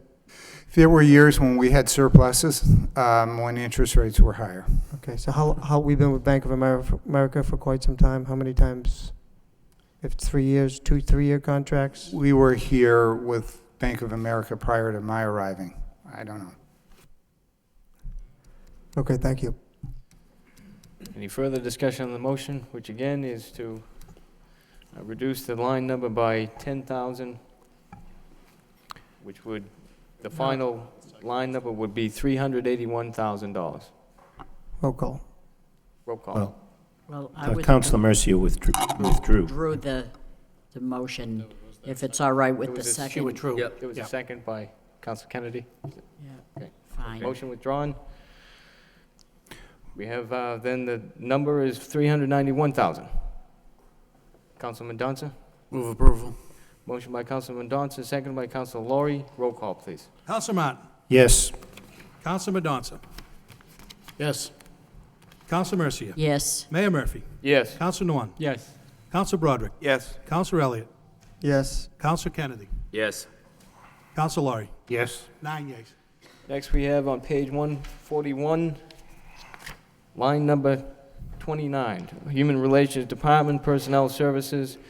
The amount is $249,574. What's the wish of the council? Councilor Mercia. on that particular line item, I'm wondering why salary and wages temporary has gone up from 9,500 to 20,000. Why is that so high? Because last time in the budget, fiscal year 12, they've only used, there's still $940 left in that account line item from the 9,500. So why would it, they still have money left there, and yet they're asking for 20,000? I just like an explanation as to why. Council, that's a very good question. We, a long-standing project that we've been working on here at the city so that we can more appropriately manage our personnel is to put all of our employees into the payroll and personnel system. So this is primarily for data entry. We have people just taking the employee records and putting them into the personnel system. It will allow us to manage that personnel more effectively from an auditing standpoint as well as personnel management. Any further discussion? Councilor Laurie. Thank you, Mr. Mayor. I'm going to just vote present on this line item. I have a cousin who's not in, she's not employed by the city any longer, but she comes into the office now and then. I'm just going to vote present on this, the salaries. Thank you. Okay. Councilor Martin. Move to approve. Move to approve by Councilor Martin, seconded by Councilor Noon. Roll call, please. Counselor Martin. Yes. Counselor Mendonça. Yes. Counselor Mercia. Yes, Mayor Murphy. Yes. Counselor Nguyen. Yes. Counselor Broderick. Yes. Counselor Elliott. Yes. Counselor Kennedy. Yes. Counselor Laurie. Present. 8 yeas, 1 present. Next, we have line number 30 for the Human Relations Department, ordinary expenses, the amount of $32,050. Councilor Mercia. thank you, Mr. Mayor. Again, I have a concern about the line item economic professional development going from $900 to $9,000. That's an increase of $10,500, and I just need an explanation as to that one. Sure. This is a program that was previous year was funded out of the manager's budget, but it really is more appropriate to be coming out of the HR department. This is a response to Councilor Elliott and then Councilor Dakota, to have a program to work with our employees on a professional development program to prepare them for advancement here in the city. And we had a very successful program this year. We had, I believe, 25 employees participate in that, primarily middle managers, but some below mid-manager and some, actually some managers on a program administered by UMass Boston. And we got very good reviews from that, from the employees. And it works to prepare them for promotions. And in fact, we've already promoted several of those individuals, deciding to stay in-house as opposed to going outside. It's actually a very good program, and I appreciate Councilor Elliott and Councilor Dakota, pushing this forward last year. Councilor Laurie. Thank you, Mr. Mayor. Under office supplies, there's probably a $2,300 increase. Wondering, is that due to the change in health insurance? Excuse me? Mary, did you get that? And it partially was for, we kind of set up a conference room that we had down in the HR office, and the stuff that we had put in there was extremely old, and we used it for the retirees coming in, so we just wanted to upgrade it a little bit. Absolutely. And the other line item under professional services, I noticed you suggested cutting $8,000 out of the budget, and I just want to say thank you and congratulations. I don't know how you did it, but you did it. That's all I have to ask. Thank you. Thank you. Thank you. Any further discussion? Councilor Elliott. Thank you. I mean, in addition to training, my point was with Councilor Dakota was to hire people from the city. That was the bottom line. And if training for those current employees could be incorporated, that would be good. But the priority or the initiative was to hire them straight up. So I just want to be clear. I mean, training is good for those people that live in the city so they can move up and to get those jobs. But I just want to be clear. I think we should hire them. I think they should be given priority. So I just wanted to correct that, that's all. Thank you. Any further discussion on the line number? Yes, Mayor. Councilor Noon. Around the office supply, you indicated that you needed to buy new furniture and stuff. Is this a one-time only increase? Yes. Thank you. Any further discussion? Roll call, please. Excuse me, I need a motion. No, I made it Motion already. to second. Roll call, please. Councilor Martin. Yes. Councilor Madonza. Yes. Councilor Mercia. Yes. Mayor Murphy. Yes. Councilor Nguyen. Yes. Councilor Broderick. Yes. Councilor Elliott. Yes. Councilor Kennedy. Yes. Councilor Laurie. Yes. 9 yeas. Next, we have on page 149, line number 31, under Management Information Systems Personnel Services, the amount of $489,277. Move approval. Move for approval by Councilor Broderick, seconded by Councilor Martin. Any discussion? Councilor Mercia. I have a concern about the overtime in that account. Not that this isn't a busy department, it most definitely is, but I see that in fiscal year 12, 14,000 was budgeted for overtime, and only 53% of that was taken. So I'm wondering, why do we still need that line item being level funded when you're not using just a little bit more than half of that?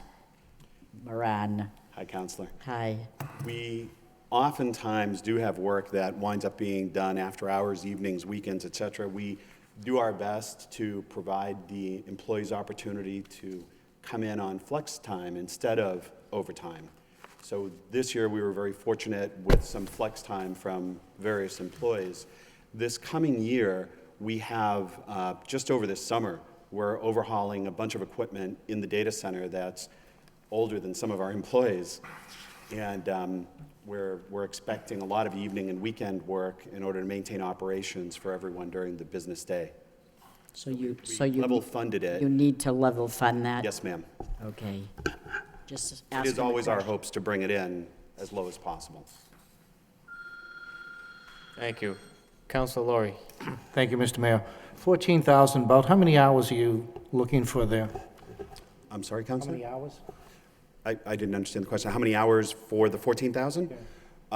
All the employees have different rates of pay, so it really depends. It's as needed. We also have, in terms of maintaining operations, it's becoming growingly evident that many operations within the city are moving more towards 24/7 in terms of different things being available off hours, et cetera. Our staff also provides support and services to 120-plus locations, including schools, police department, fire department, precincts, et cetera. So oftentimes, it's evening work, weekend work. I can't exactly identify how many hours. Okay. Thank you. Any further discussion? Counselor Elliott. There's a $13,000 increase in salaries. What is that attributed to, Moran? There's two items, Counselor. One item is the salary increases that have already been discussed extensively. One item is also a potential upgrade that's currently in play with the union.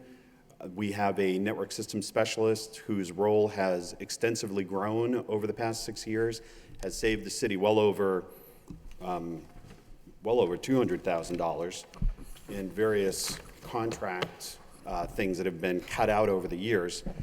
And with the implementation of the new network infrastructure that came in recently, as well as the entire phone system, which this position has been managing and handling, it's intended to make sure that the position is being paid. How much is that upgrade? Well, depending upon the union negotiations currently. Correct. It's in the vicinity, I think it's budgeted there for $6,000. So And we intend to offset that by funding through, from Comcast that will go into a separate portion of the revenue side of the budget. So one employee's getting a $6,000 raise? Are we merging positions, or? It's really unknown. We still have to go through the negotiation process, but in order to, I think, one of the things I think we have to take into consideration here with many of these positions is the additional responsibilities that are being put on people, but beyond that, the market and the positions that are available outside City Hall and holding on to people. If you're asking them to do take on additional responsibilities, and there's outside people paying greater salaries, and this one we've watched, and we see what's happening out there. We want to hold on to people. And this doesn't apply just to this one. I want to be clear. It applies across the board, but this still has to be negotiated out. Well, one of the things that's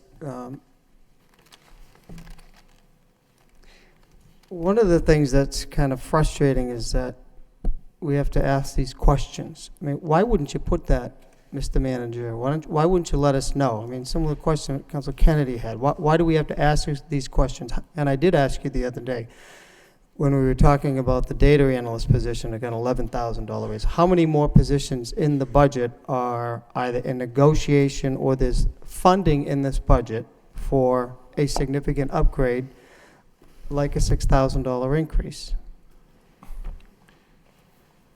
I asked you the other night, and I'm asking you again, how many other positions that are getting upgrades like this? I think there's probably about half a dozen. Which ones are those? 6 to 8. Could you It's all give me listed those? It's all listed here for you in the memo that I provided you tonight. The one we did before the meeting.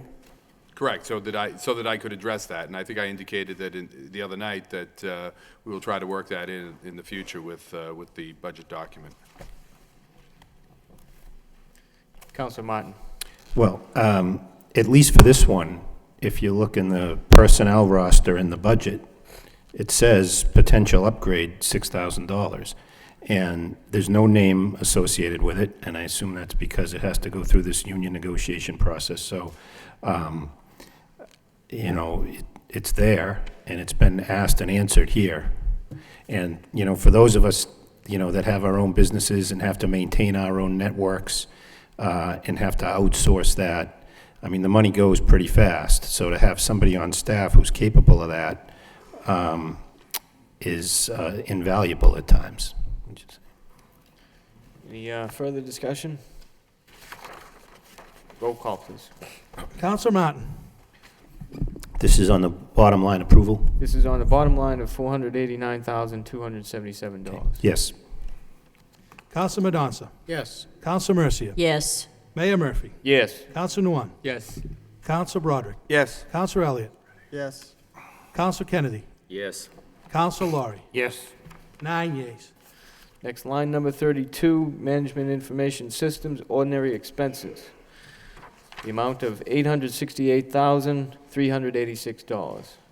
Move to approve. Move for Second. approval by Councilor Laurie, seconded by Councilor Broderick. Any discussion?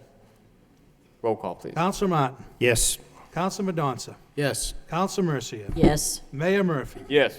Counselor Nguyen. Yes. Counselor Broderick. Yes. Counselor Elliott. Yes. Counselor Kennedy. Yes. Counselor Laurie. Yes. 9 yeas. Thank you. Next, we have on page 165, line number 33, for the Law Department Personnel Services in the amount of $901,304. What's the wish of the council? Move approval? Move for Second. approval by Councilor Broderick, Second it. seconded by Councilor Noon. Any discussion? Councilor Laurie. Thank you, Mr. Mayor. Once again, I'll be voting present. Come from a large family. Real large family. And, no, I do have a cousin that works here, so I'm going to be voting present under salaries. Any further discussion? Councilor Kennedy. Mr. Mayor, through you to the manager or to the city solicitor, this budget also has raises for people. That's correct. Could you just give us a quick summary of how that will go? My understanding is that there are 2 people that will get substantial raises. Is that correct? There's the assistant city solicitor that increases from $66,000 to $79,000 as this person was moved up to take the position of a previous assistant city solicitor that left employment. I'm sorry, did you say 79? I thought it was 75.9. Is it?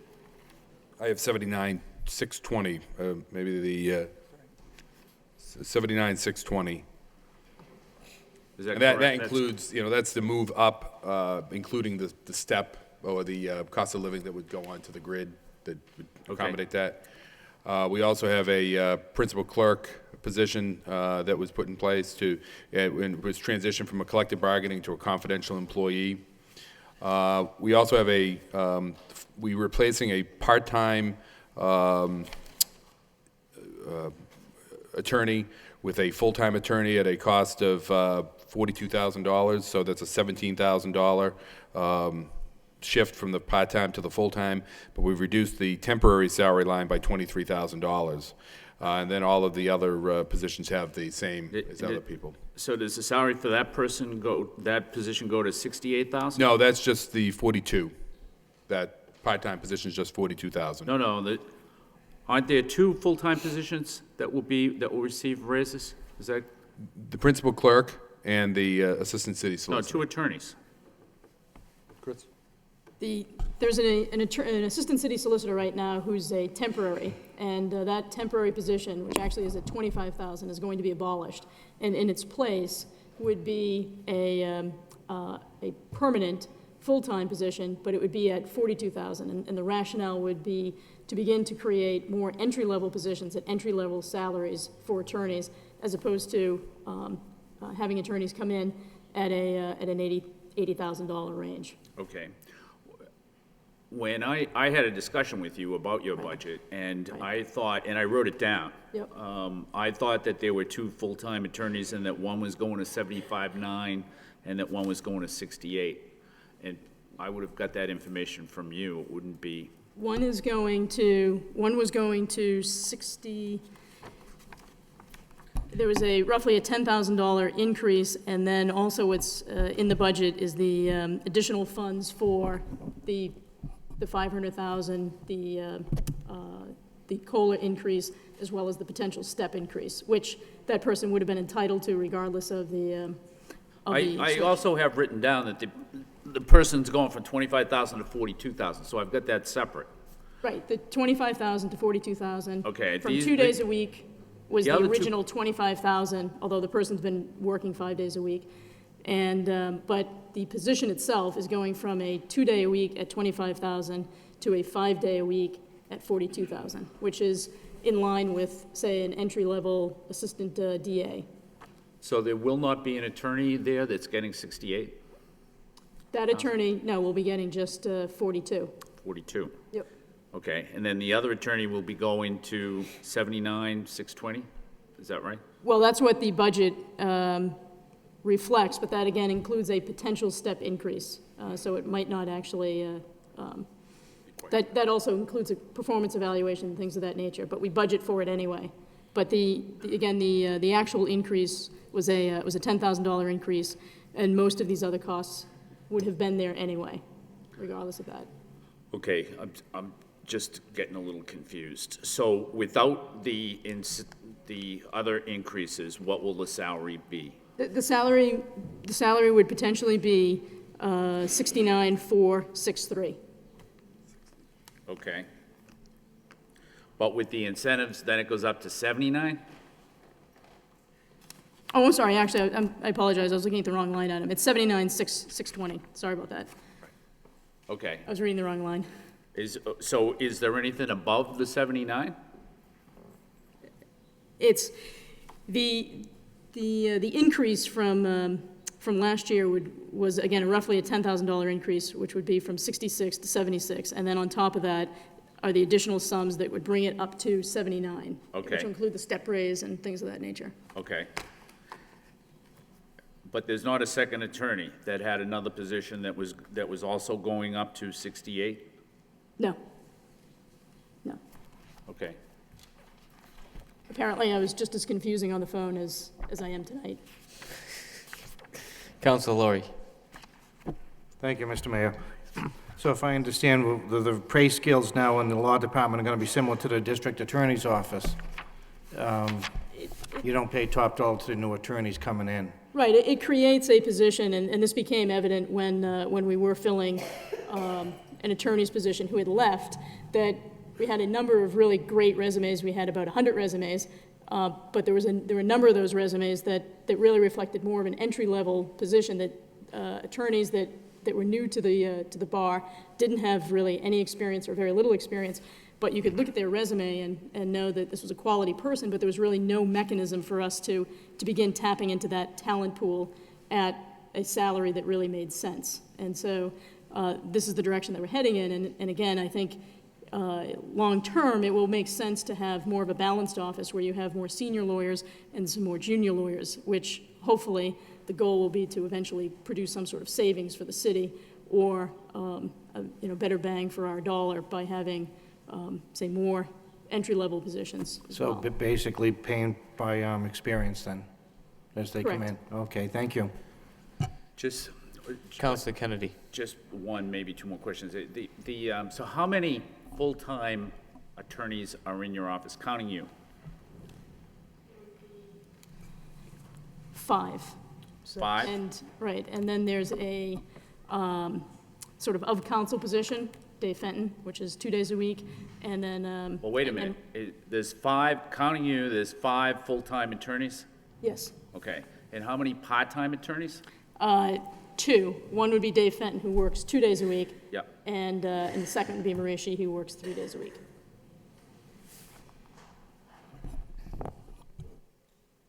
But so there's a disparity in the salaries for those 5 those full-time attorneys in your office, right?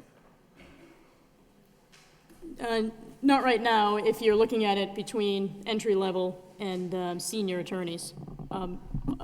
There was disparity, and that disparity was rectified with this adjustment to Attorney Slagle. Well, not yet. You mean it's going to be if we vote for Correct. this, right? Yeah, okay. Thanks. Sure. Any further discussion?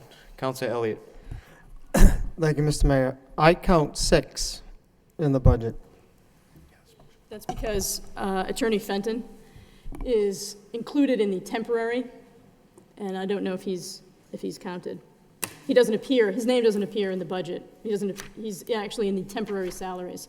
So there'd be 6 attorneys plus a 2-day-a-week temporary position.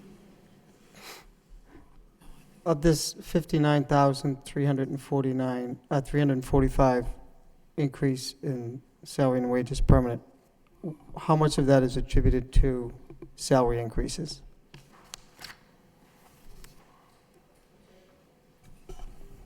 Could you repeat that? I mean, in our office, as far as the salary increases, nearly everyone in the law department is an ordinance employee. So unlike other offices, virtually, well, most of the staff in the office would then have been budgeted for the non-union increases, where you might not see that in other departments in such a clustered, concentrated way. Can I ask why we're giving out such substantial raises to people during these fiscal times? I mean, there's a $13,000 increase for an attorney. I just don't understand that. Well, if I may, and I think I'll probably be repeating myself somewhat. We have talented people in that office that take on the responsibilities that are given to them and to compete. Just to give an example, the city of Lawrence, I believe, just hired 2 new attorneys at the salaries in the mid-80s. So, we're competing against other communities and other establishments. We need to be able to compensate people accordingly. Well, as far as I know, people that I talk to, people in the private sector, they're just happy to have their jobs. And I don't know how many jobs there are out there that people are fleeing for, but I just don't think we should be handing out these raises at this particular point in time. So that's your philosophy. Well, I'm just happy to have a job myself, so. If I may, sorry. 13,000 is just for one solicitor. Are there any significant increases? I know one is changing. Are there any other 40-hour positions in your office, Madam Solicitor, that are getting significant increases? No, our salaries actually are based on 35 hours, but no. There were the 2 adjustments, one to both of whom are longtime employees. One is the employee that was referenced who has given up her union position and all of the protections and rights that go along with that to become a confidential employee, which is something that is beneficial in the long run for the law department as well as for the city. And what's that raise? How much is her raise? Hers was, I think, approximately $5,000. Okay, and the other one? And the other one was close to $10,000, and that was for the attorney, the adjustment for the attorney. And again, the added money that you're seeing is money that he would have been entitled to, ballpark, regardless of an adjustment to his salary. So the adjustment to his salary was to give him parity with the other attorneys in the office, would have been roughly $10,000.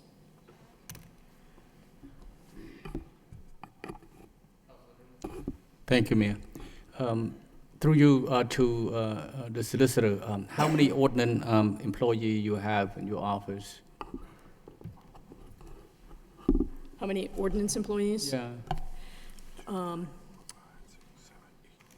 see, there'd be, I don't have a head count, but let's see. I believe it's 12. Might be 12, yeah, that would make sense. I have them right here.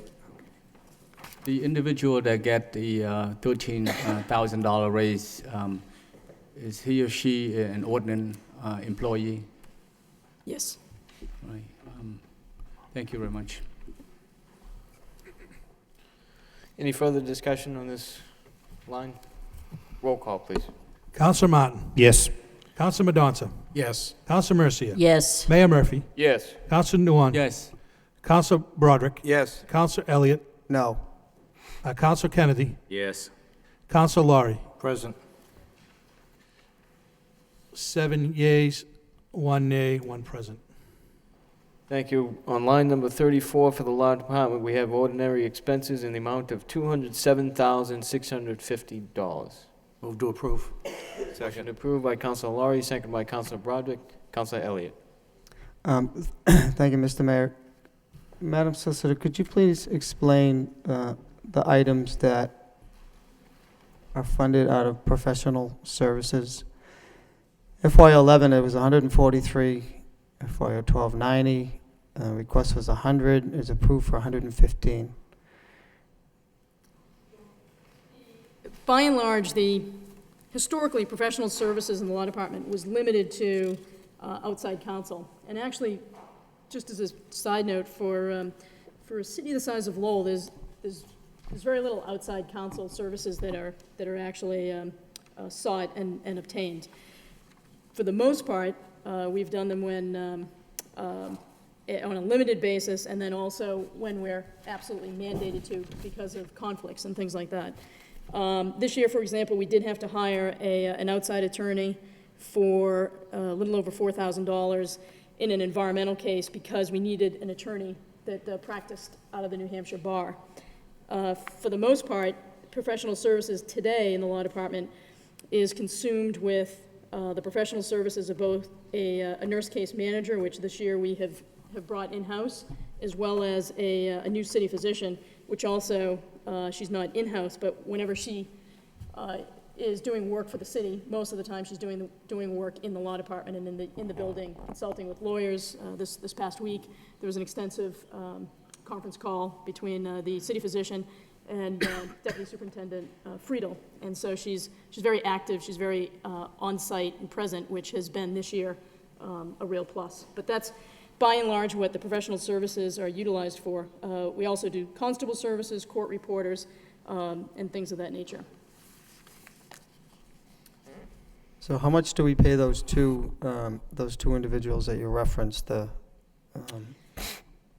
This year to date, it's I believe around combined about $78,000. We also have seen savings by bringing the nurse case manager services in-house. She's still under a contract. She's the nurse case management services are not. She's not receiving any city benefits, but unlike the previous arrangement that we had, this nurse case manager is actually physically located in the law department 3 days a week. And actually when there's examinations going on, she's also present for the examinations. And she also makes herself available, although not necessarily compensated, but the other 2 days a week.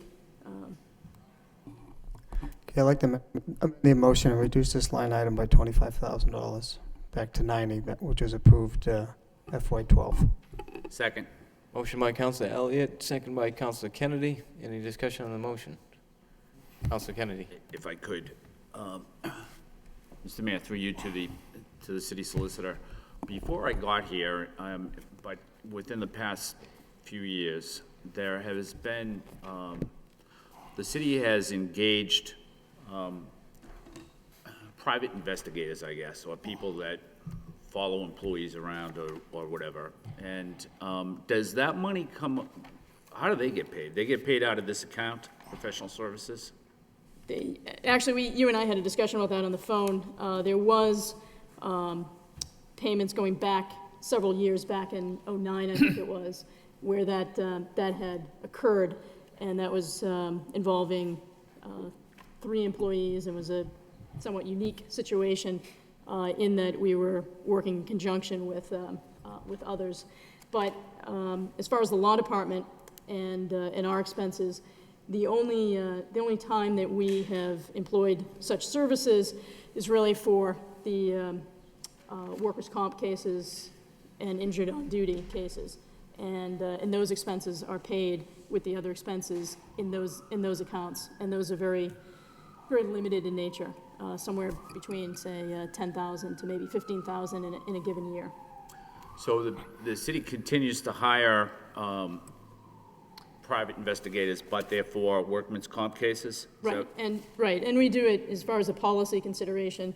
We have a policy, internal policy, in terms of when we do that. And generally, we do that when we are contacted by maybe an anonymous tipster or something of that nature who informs us that there's an issue, or we have historically done it when the city physician, whether it's this city physician or past city physicians, has alerted us to the fact that there seems to be an issue in terms of the speed at which someone is either healing, that it's very slow, or or certain complaints that the physician thinks warrant further review and further looking into. And those are generally the only circumstances under which we do it. We don't just randomly do it. Aside from medical issues, has the city spent any money on private investigators for any employee issues since 2009? We have. Have we spent money in this fiscal year on that? I believe that there's at least one department that I can think of that has. Again, I'm assuming a very limited amount of money, but. Well, this money's in your department. You must know, any of the city auditors sitting right next to you, you must know how much is spent, right, out of this account? It hasn't come from our department. It's with other departments. We haven't, as I explained to you on the phone, I checked this past year and the year before. We don't have any of those types of expenses, which I didn't think we did, but I wanted to double check, coming out of that line item. I mean, that's not what that line item traditionally is used for. It's traditionally used for, and really every penny is needed, to carry us through with respect to the nursing and physician services. And in addition to the more typical uses of professional services, we do have 2 cases where, because of potential conflicts, we've had to hire outside counsel in addition to representation by the city. Okay, but. And those aren't even covered. Those aren't even covered in professional services, because the professional services line item just isn't even remotely sufficient to cover that. And we're going to be dealing with that coming up in the next couple of weeks with the council. Okay, but my focus is on private investigators. And so would your answer be that since 2009, out of your professional service account, that no money has been spent on any type of private investigative services that are that aren't medically related, that aren't related to workman's comp? Is that correct? I checked well, let me just clarify it. I checked the past 2 years, and then I went back on a specific case that I had told you about, that I had questions about, and I checked that, and that actually did. Whether there's any other, I don't know, going back even further, but that's not a typical expense. No, I'm just asking since 2009. So. Right. So the answer would be, yes, money's been spent, but not out of this account, out of some other department's budget? Is that what you're saying?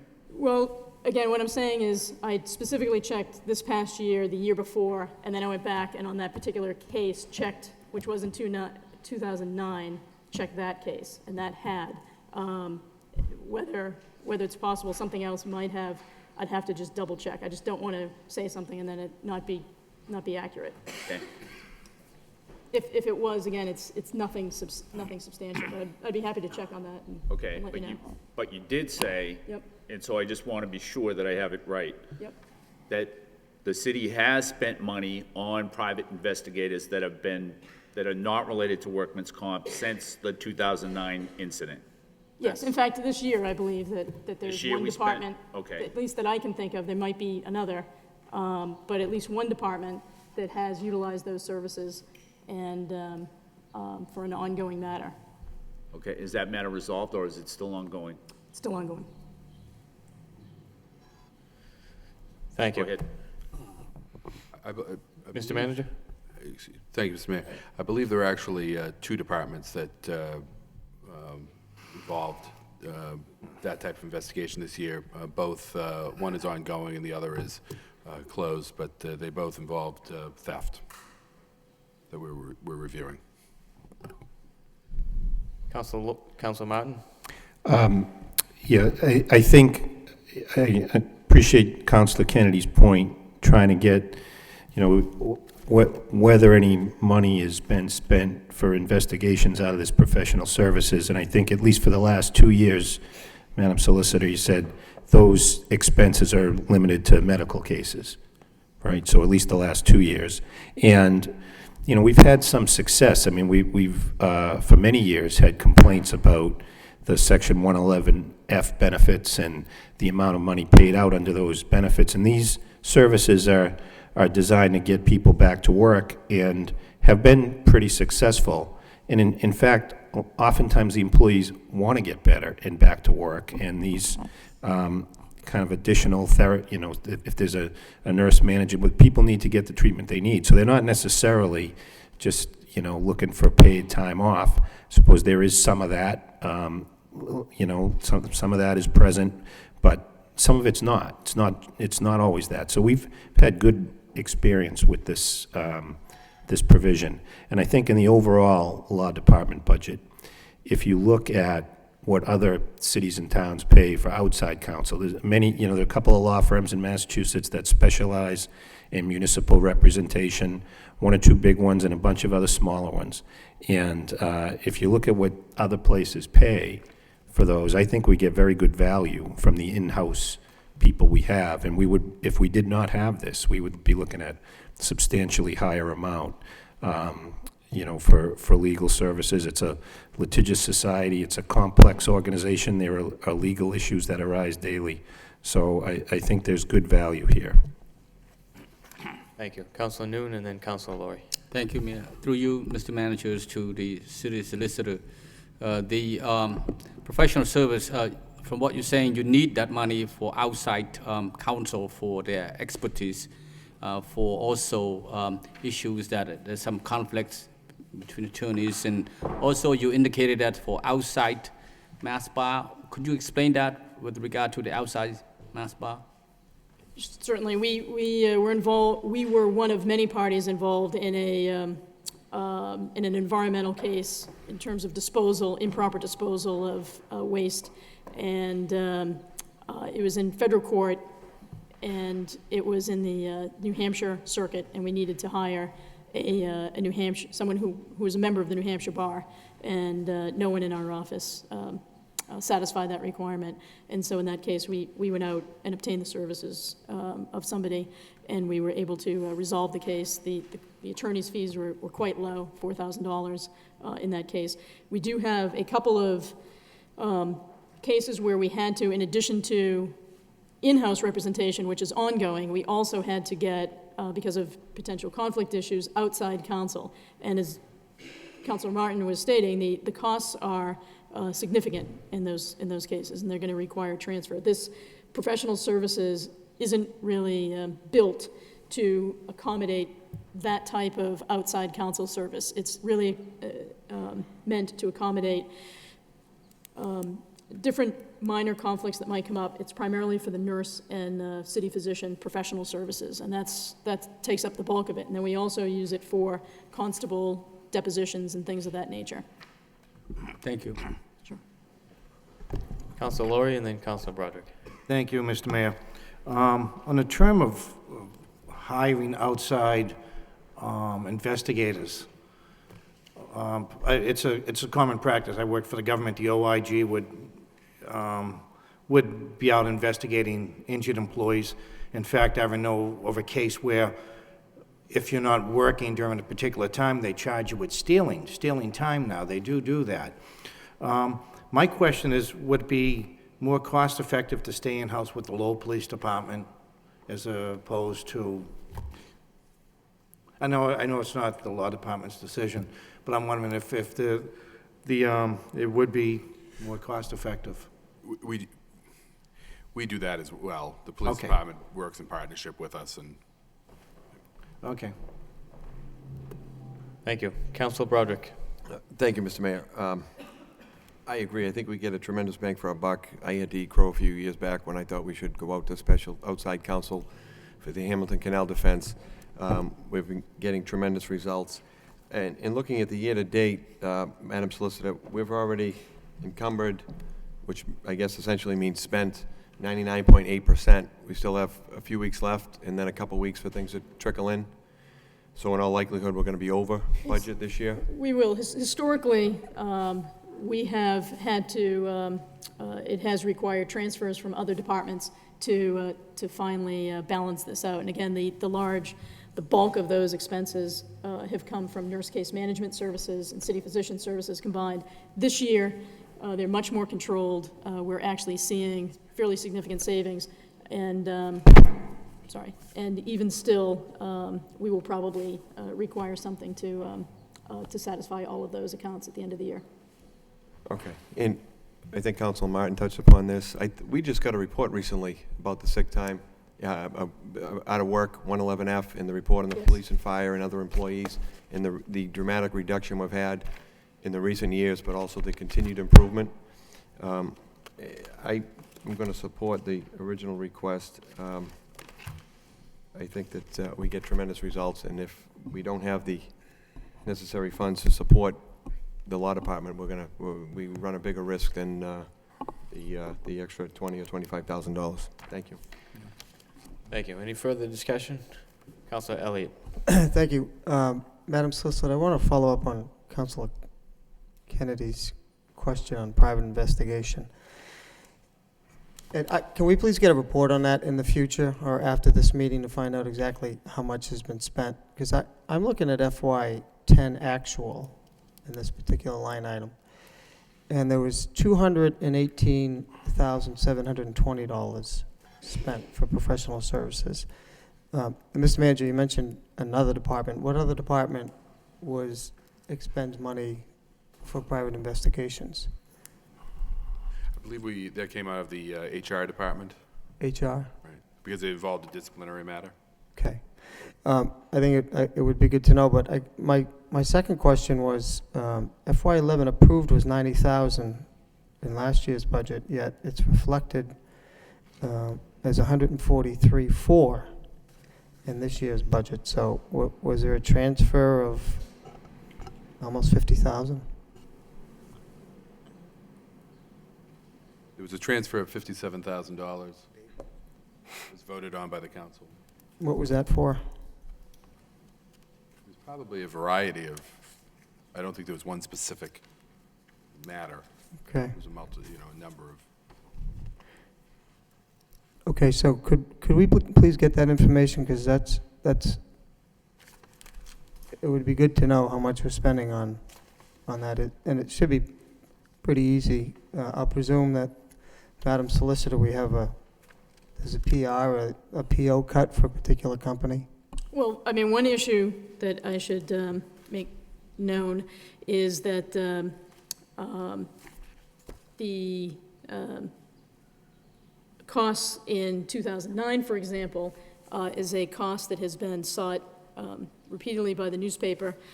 I think we had 3 denials thus far from the Secretary of State's Public Records Division denying access to the total sum of money spent in 2009, because that was and remains part of an investigation that involved the Inspector General's office as well as other law enforcement officials. And they have not released it, and that's the exact information that the newspaper was seeking. And if I disclosed it publicly, then obviously information that otherwise is not intended to be public because it contains elements of a potential criminal investigation, then that would become public as well. Don't you think the people at home have a right to know where this money is being spent? I think that we have an obligation to I don't care about the newspaper. I think we have an obligation to protect information that is intended to not be public because it's part of a criminal investigation, and to keep that information private for the sake of a criminal investigation. I don't think we're asking to disclose names or individuals or The exact question that you raised, Counselor, is the exact question that has been before. Mayor, can I please finish my statement? I did have the floor. Is it a statement or a question? Well, I was speaking, so either or, it doesn't matter. I was speaking, so could you please run the meeting accordingly as you did with me? Thank you. I think that we should at least be entitled to know a dollar figure on what was spent with a company for private investigations. I wasn't asked to disclose the nature of the case or what was spent for what particular item. I just want to know, and the people at home should be entitled to know where the money is being spent. And I think the solicitor is in the Thank you. process I'll of ask for answering a that thank you. question. Madam Solicitor. Sure. As I was explaining that exact question is in fact the question, the narrow issue that has been before the Secretary of State's office, the dollar amount. The dollar amount, not to belabor our proceedings, but in any event, the dollar amount is what was sought. There were legal arguments presented regarding that, and the dollar amount is what was denied 3 times and determined not to be, at this particular point in time, public. And it may not be, but Councilman Donta. I'm just trying to get a historical perspective on this. We know how much we had to spend in FY11. Apparently, there's going to need to be a transfer in FY12. Do we have an estimate on what that is going to be? I want to understand where the request for the increase is coming from. Sure. In the past, the request for the increase really has been driven by nurse case management services in the city physician. And last year was the lowest year of services, and that involved efforts to keep those bills at a minimum, and even under those circumstances, it was $97,000. And at that point, we really weren't getting the services that we required to perform all of the different nurse case management and physician services that we needed. So certain medical things weren't being reviewed as we would have in the past. And in years past, it had been even higher.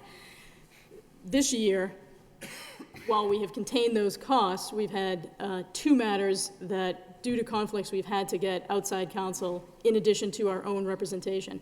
And to date, each of those matters has resulted in billings of about $50,000 a piece. So, as Councilor Martin was saying, when we do use outside counsel, which has not been that often or to a significant degree, it is very costly. And so we have taken the bills that we have to date, and we have money actually in the law department budget through court judgments that we can bring before the council as part of a transfer to cover them.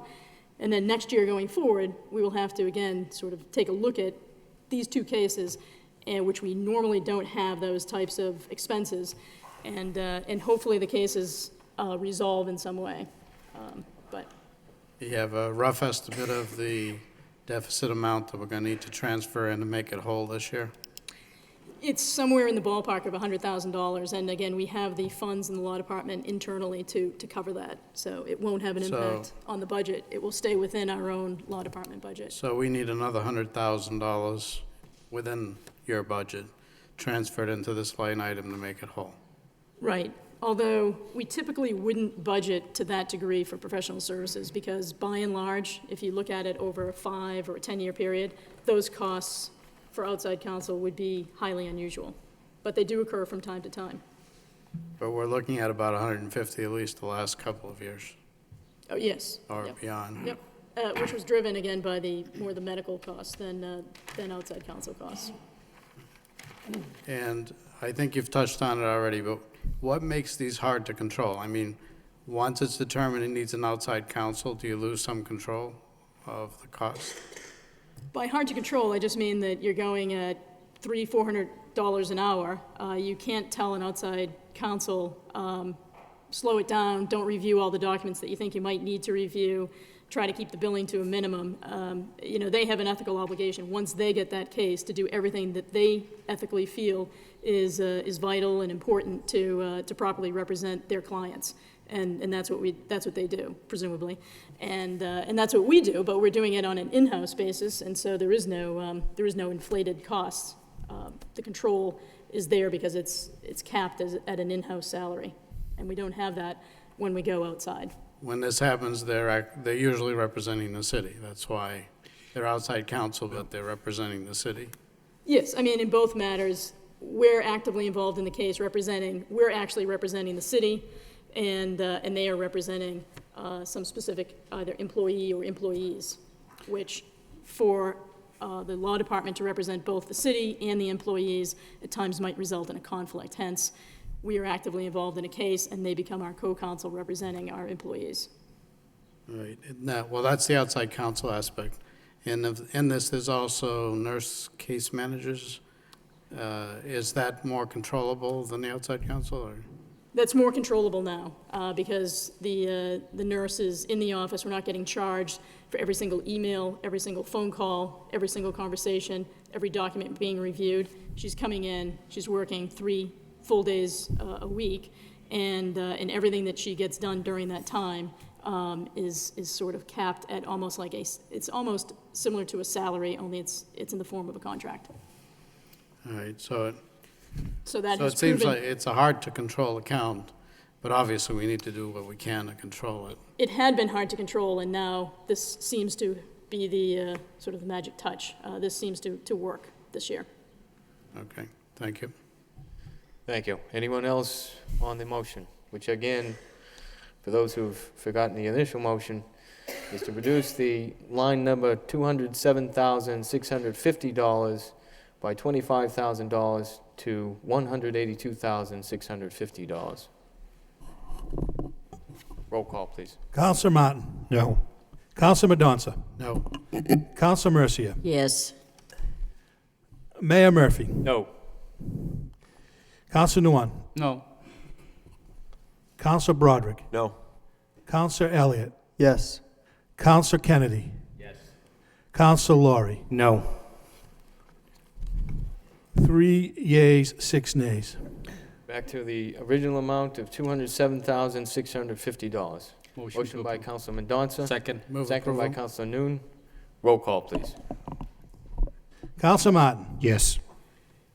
Counselor Madonza. Yes. Counselor Mercia. Yes. Mayor Murphy. Yes. Counselor Nguyen. Yes. Counselor Broderick. Yes. Counselor Elliott. No. Counselor Kennedy. Yes. Counselor Laurie. Yes. 8 yeas, 1 nay. Also on page 165, we have line number 35 for elections, personnel services in the amount of $202,989. Move to approve. Move for approval by Councilor Laurie, second by Councilor Broderick. Any discussion? Councilman Mendonça. Just a quick question. There was an increase in the salaries, wages temporary, and I was just curious as for the reason for that. There wasn't in the list. Imagine it's election year.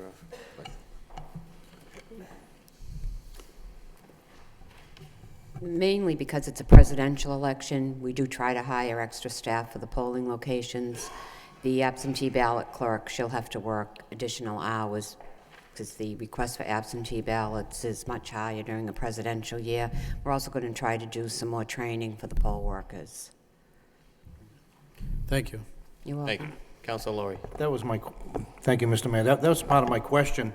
I'm looking at the overtime, but would that be sufficient? We have 2 major elections coming in this year. We have the primary and then the presidential election. That should be It should be fine? Okay, sufficient. thank you. Any further discussion? Roll call, please. Counselor Martin. Yes. Counselor Madonça. Yes. Counselor Mercia. Yes. Mayor Murphy. Yes. Counselor Nguyen. Yes. Counselor Broderick. Yes.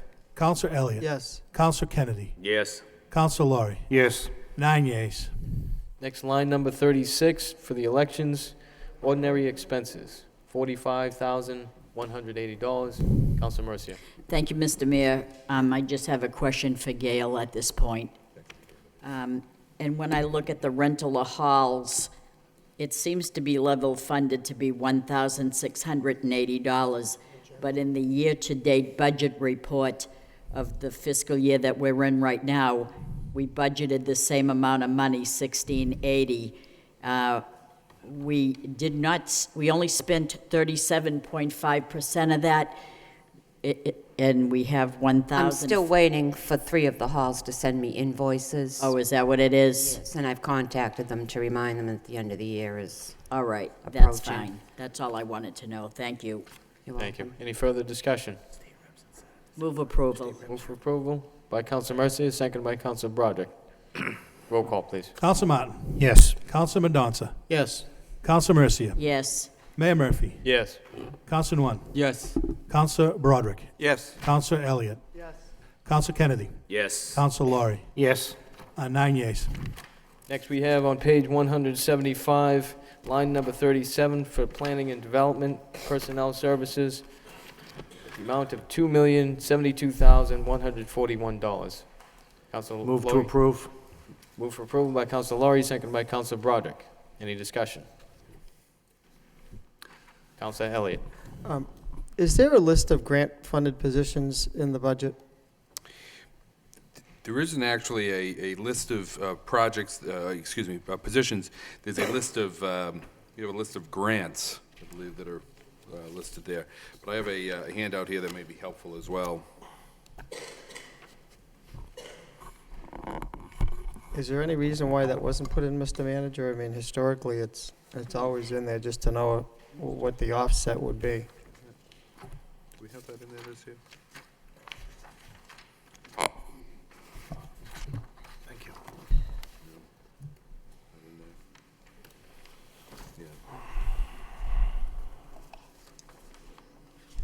Thank you.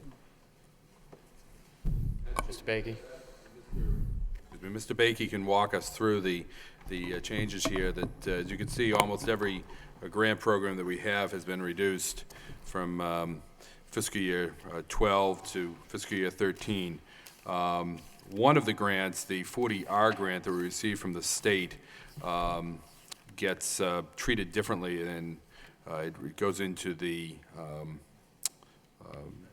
revenue side, the miscellaneous receipts, as opposed to being used as an offset. But this gives you some sense of the loss of funding that we received. And I believe we've highlighted that loss of money that has come through this year. It's a substantial amount. Mr. Bakey? Yes, good evening. Councilor, I believe your question was about the list of grant-funded positions. And for the past, I agree with you that in past years, some time ago, the Division of what was then the Division of Planning and Development was organized with a number of positions which were 100% grant-funded and a number of positions which were 100% city-funded. That practice ended 3 or 4 fiscal years ago and was replaced with a process where the total amount for personnel in what was still then the division, now the department, was calculated, and then from that, and the handout that you just received, I believe, details this, all of the outside grant sources that are paying for personnel, which total something close to $700,000 this year, or for the upcoming year, reduces that total, and then the balance remaining, the net number, is the number that's requested of the city. And the reason that change was made is as the DPD has dramatically reduced its staff in recent years, we have needed to become a whole lot more flexible with respect to what individual employees are doing, which is we no longer necessarily have a particular employee tied to a particular grant, but we in fact have employees who are doing juggling a lot of different responsibilities, many of which are paid for with multiple grants. I have employees that are charging 5, 6, and 7 different sources for their time. And basically the idea is to be as efficient as possible in using as much outside money as we possibly can to deliver as much service to the city as we possibly can. Okay, that makes some sense. So that's how they do that. They do that on their timesheets. That's how they charge off in order to sort of utilize different pieces of grants, and well, I guess essentially trying to minimize the impact to the general fund. Absolutely. Thank you. Now, what happens when we lose a grant and an individual is hired specifically for one purpose? Well, unfortunately, we actually experienced that this spring. We had a team of people who have been operating the city's lead paint abatement program, and we've been very successful in that program and operated it for a dozen years, but their most recent application for a renewal of the grant was unsuccessful, and unfortunately those were positions which really existed only for the furtherance of that grant, and with that loss of that funding, all of those positions are no longer with us, and that's the reason for 5 of the 6 net position reductions from last year to this year, or from the current year to the year that we're now discussing's budget. Okay. Thank you, Mr. Bakey. Councilor Kennedy. when you lost those positions, if I recall, you indicated that you were going to appeal that. Did you ever do that? It's not a question of appeal. We did have a debriefing discussion about what was successful and strong about our grant application and what were some of the weaker points of that particular grant application, which we can improve for the next round. We have had that conversation, and it was actually, we got some very good information from that, and I feel very good that we are going to reapply when the next round of that particular grant is available. It's not been announced yet, but we're expecting it will probably be sometime in the fall, which would then potentially make funding available sometime next spring to restart that program, if we're successful.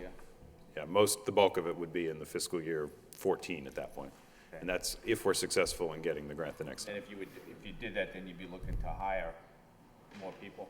We would absolutely be looking to bring people in, but they would be paid for out of the grant. I mean, we do have other cases where there are people who are performing work specific to a grant, and if the grant expires, the same circumstances will take place. Do you have raises in your budget? We do. Many of the employees in my department are members of AFSCME Local 2532, and that contract does include opportunities for step increases. I also have some employees who are members of various MVEA locals, and some of those contracts have provisions for step increases.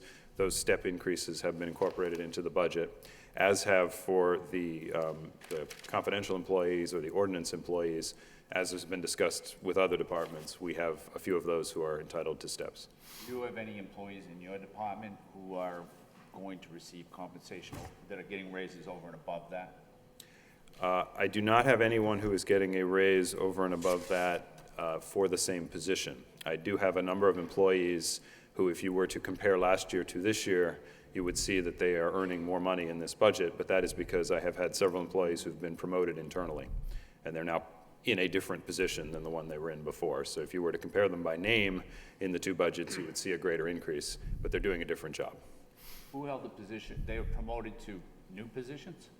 They were, well, one example, I have an individual who was an associate or an assistant planner, and he appeared in the budget last year as an assistant planner.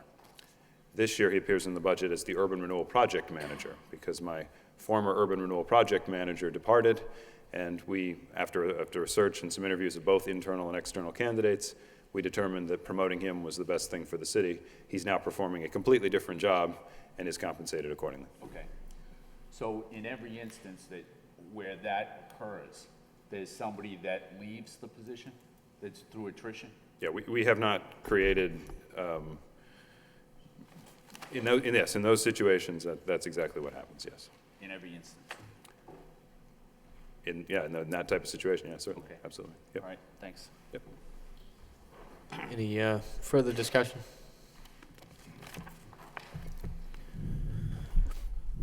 Councilor Martin? Move to approve.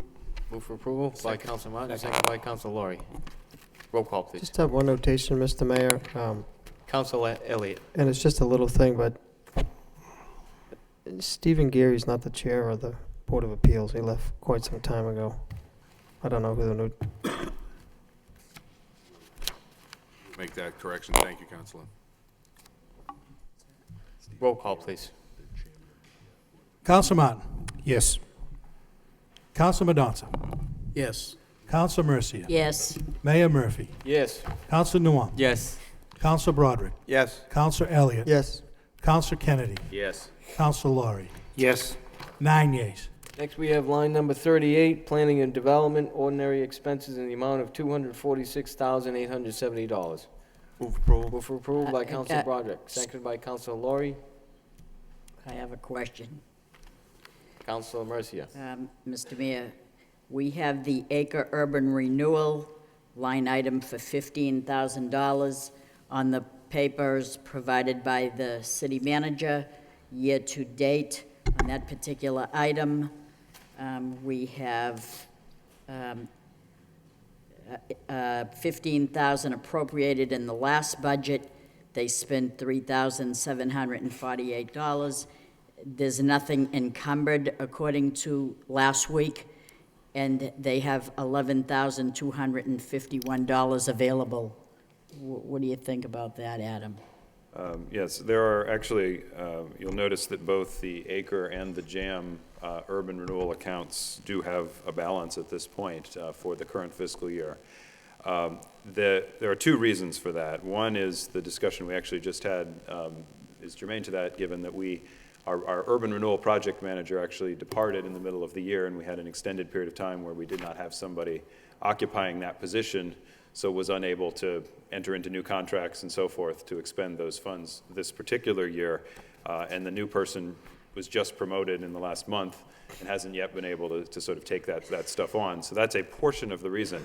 The other reason why there is sometimes some surplus money in those accounts is that we work very, very hard to use those accounts almost as leverage for obtaining state and federal grants. And if we are successful in obtaining the state and federal grants, we either don't use those accounts or we reserve some of that money to be able to apply for a future state or federal grant of much larger amounts of money coming into the city that require a certain amount of local contribution as well. So it is not always in our interest to spend those down right away when there may be an opportunity where we may need to hold that funding up and say this is what the city's going to contribute in order for the state or the federal government to give us money for a larger project. And that's why, again, sometimes we end up with a balance in those accounts at the end. But they were created originally basically to be that local match for those urban renewal plans. And as you will recall, at one time, both of those accounts were funded to the tune of $500,000 a year. So they've been reduced dramatically, and we are very careful with the small amount of money we have to make sure it's stretched as far as it can be. Well, I'm going to reduce it even further and make a motion to take $10,000 off that line item since you didn't spend hardly anything last year. You'll still have $5,000 left in it, and that's what you only spent $3,000 last year. So if I have support, I have it, but I'd reduce it by $10,000. That's my motion. The overall line. Minus $10,000. The overall Motion by Councilor Mercia to reduce the overall line by by $10,000. $10,000. Seconded by Councilor Elliott. Councilman Donson. I too had questions about those items, slightly different. There's a budgeted increase in those two line items, and I'm just curious as to the rationale for that. I don't believe that's correct. They're No? Did I read it wrong? for fiscal 13 at the same level that they were approved in fiscal 12. No, you're, But it was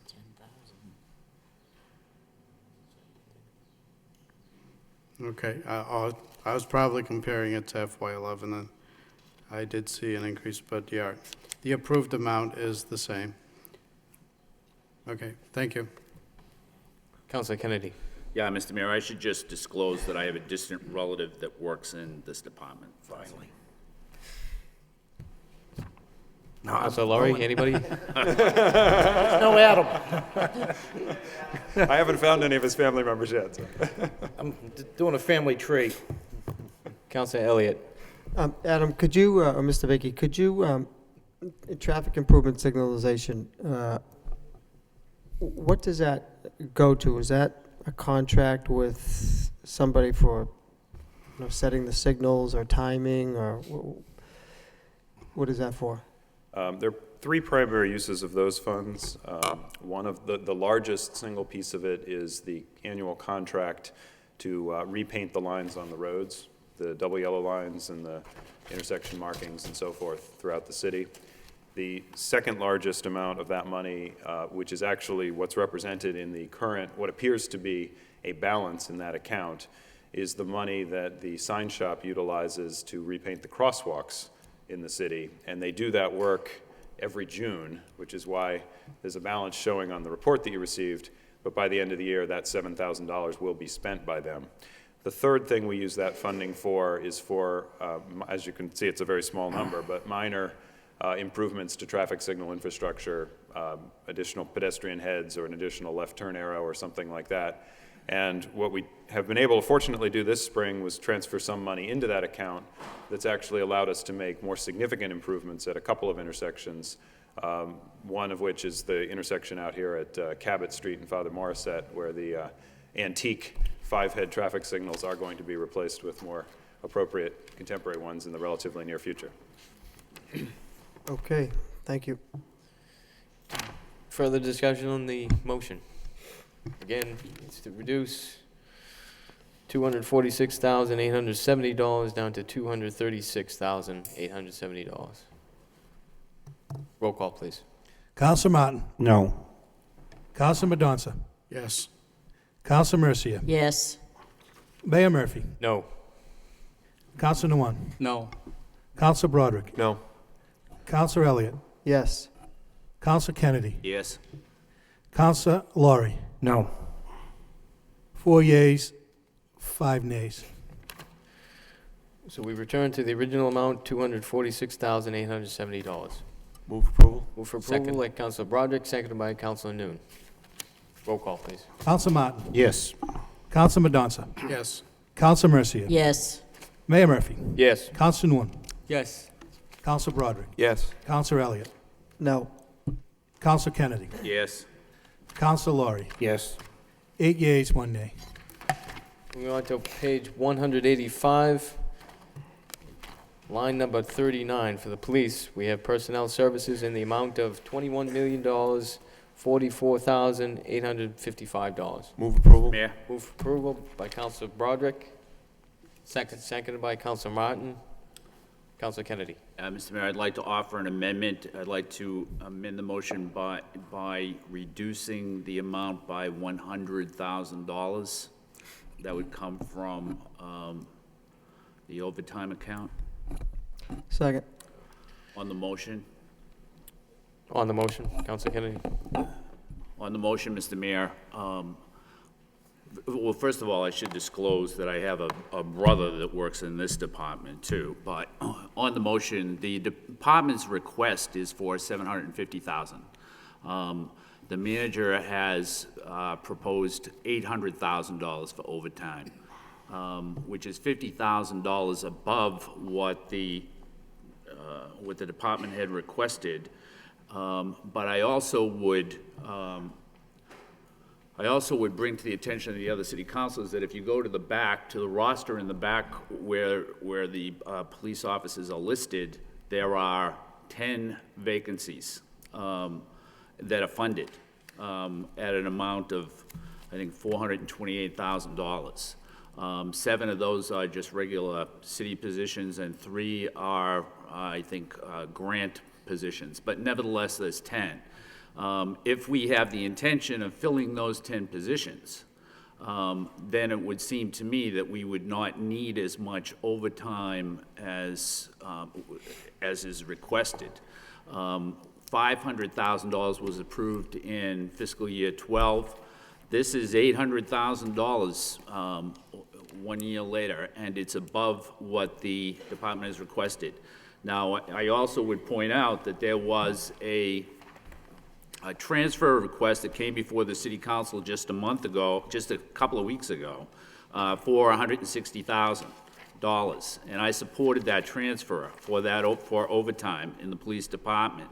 But when I questioned Superintendent LaValle, out of that $160,000, only $19,000 of it was really going towards overtime for police officers on the street downtown. My recollection is that a majority of that money was going towards dispatches and other administrative functions within the police department. And I'm not saying that those aren't important, but I also would point out that if the city councils go to the back of the budget and look at the roster again, that there are several funded positions for dispatcher that are listed as well. So I would suggest that either, and the reason for this motion is that either we don't need $800,000 for overtime because we're going to fill those positions, or we could cut out those positions because we have no intention of filling them. Councilor Broderick and then Councilor Laurie. Thank you, Mr. Mayor. Through you, I appreciate Councilor Kennedy's intent here, and in pointing out the funding of the positions also in the personnel slot. But I think if we look historically, and I think the biggest complaint, concern, I guess I'd say, concern I get from citizens is public safety. And I think perhaps the chief could address this after, or if the chief could come up, I can actually, Mr. Mayor, if we could ask the manager if perhaps you could address, how many police officers do we have? How many are we down from where you think we should be? And could you address that, because it looks like you're adding staff and looking for more overtime?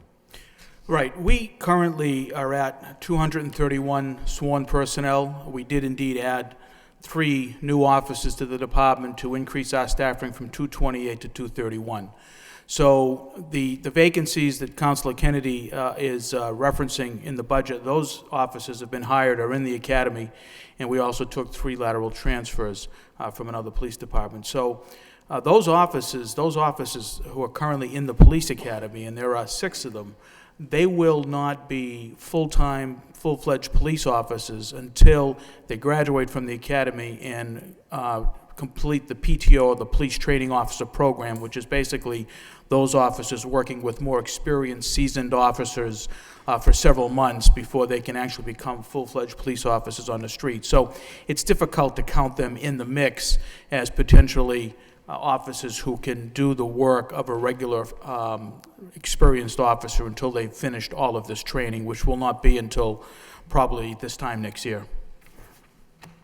Okay. I'm going to support your request for the additional bodies and the overtime request. I think I actually asked Mr. Manager for you to consider it. We funded an additional $100,000 in the fall from the one-time funds, the $1.6 million.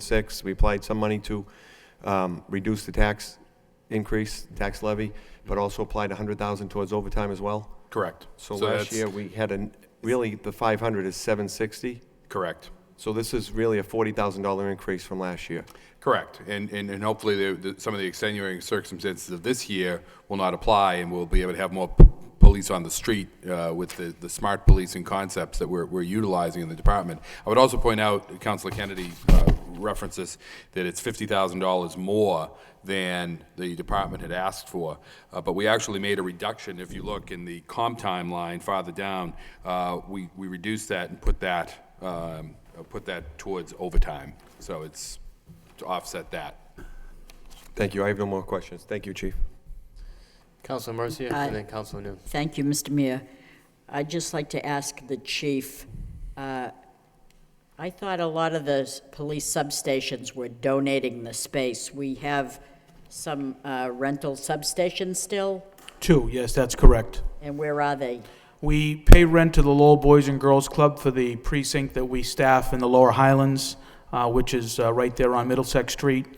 That is probably the most substantial substation we have in the city. It houses not only the officers who work in the west sector, it also houses the officers assigned to the gang unit or the community response team, and also the officers assigned to the warrant unit. And we have a very close working relationship with the Boys and Girls Club. Obviously, that's a critical component to our public safety needs in the city, because if you ever get into the Boys and Girls Club, it's really quite a sight to see so many young people, hundreds of them, each afternoon, and it's remarkable to see that they're not on the street causing trouble or getting into mischief. They are in the Boys and Girls Club doing very positive things. So I think that our officers who go there and visit these young people on a regular basis, I think, are great role models, and having the substation so close to the Boys Club is very positive. We have really cut back significantly on the number of locations where we paid rent. The other location that we continue to pay rent is at the on Suffolk Street for our crime analysis unit. We recognize that trying to move them would be not cost effective at all. But we have locations at both hospitals. We have one at the CVS on Bridge Street. We have a location on Broadway Street that's at no rent at all. We also have one at the Rogers School. We have one in Centerville. So all these substations are free. Right, and I was surprised to see that some of the people are still charging us, but that's all right. Sure. Let me just ask you, this is like off the cuff, off the record, is on the scanner one day, it was a Sunday afternoon, and it said, could you please open up the police substation in the Highlands? We're gonna let the lady in to water the plants. Right. That isn't those aren't our plants, are they?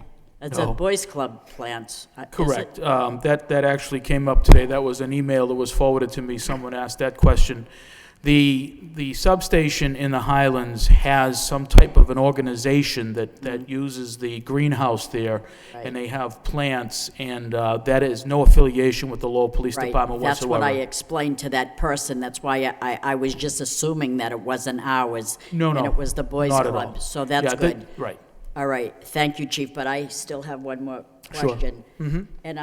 And I'm looking at the line item for salary and wages, temporary for $32,000. Right. And I'm looking on the last week's year-to-date, and salary and wages temporary for $32,000, where we've only spent 26% of that. Correct.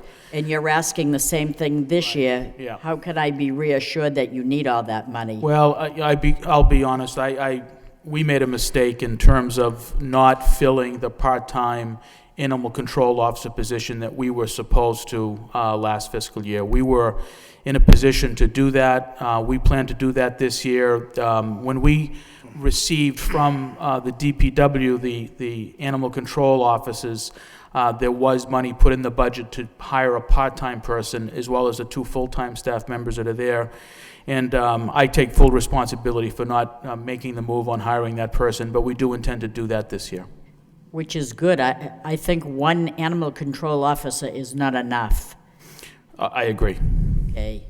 All right. Thank you, Chief. Thank you. Councilor Noon and then Councilor Kennedy. Thank you, Mayor. Through you, Mr. Manager, to the Chief. Thank you, Chief, for the report on the comparisons of the city comparable to the city of Lowell in terms of number of officers. If we recall, a couple meetings ago, we received a report from the Chief identify some of the city incomparable to our city, Springfield, Worcester, and Cambridge. We only have 231 officers in comparison to all those city and town. The budget is asked for.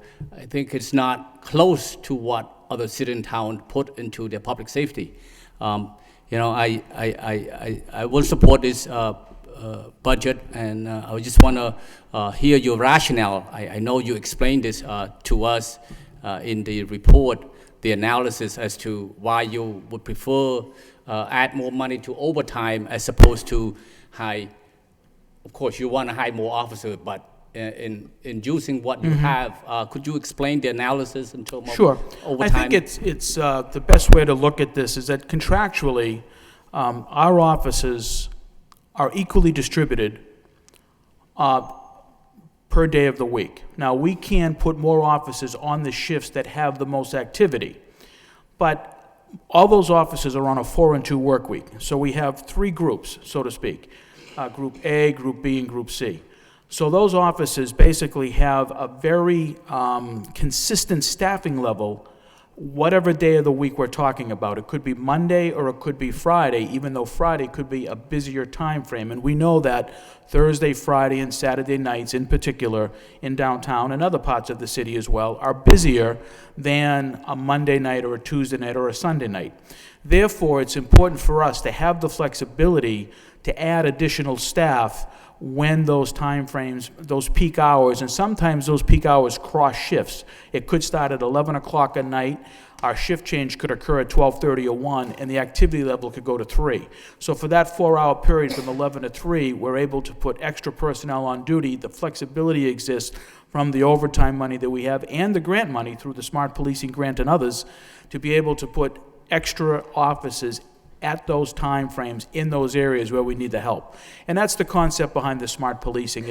We analyze when the crimes are occurring, where they're occurring, who potentially are committing those crimes, and we try to put the officers in the areas where those incidents occur to have an impact. And I got to tell you, since we've had the additional offices in downtown Lowell, and since the brouhaha at Fortunato's and the major violence that had occurred, despite the fact that still the changes in the rules and regulations are a work in progress, we've seen a decrease in the level of violence in downtown Lowell, and I attribute that to the additional officers that are on duty there.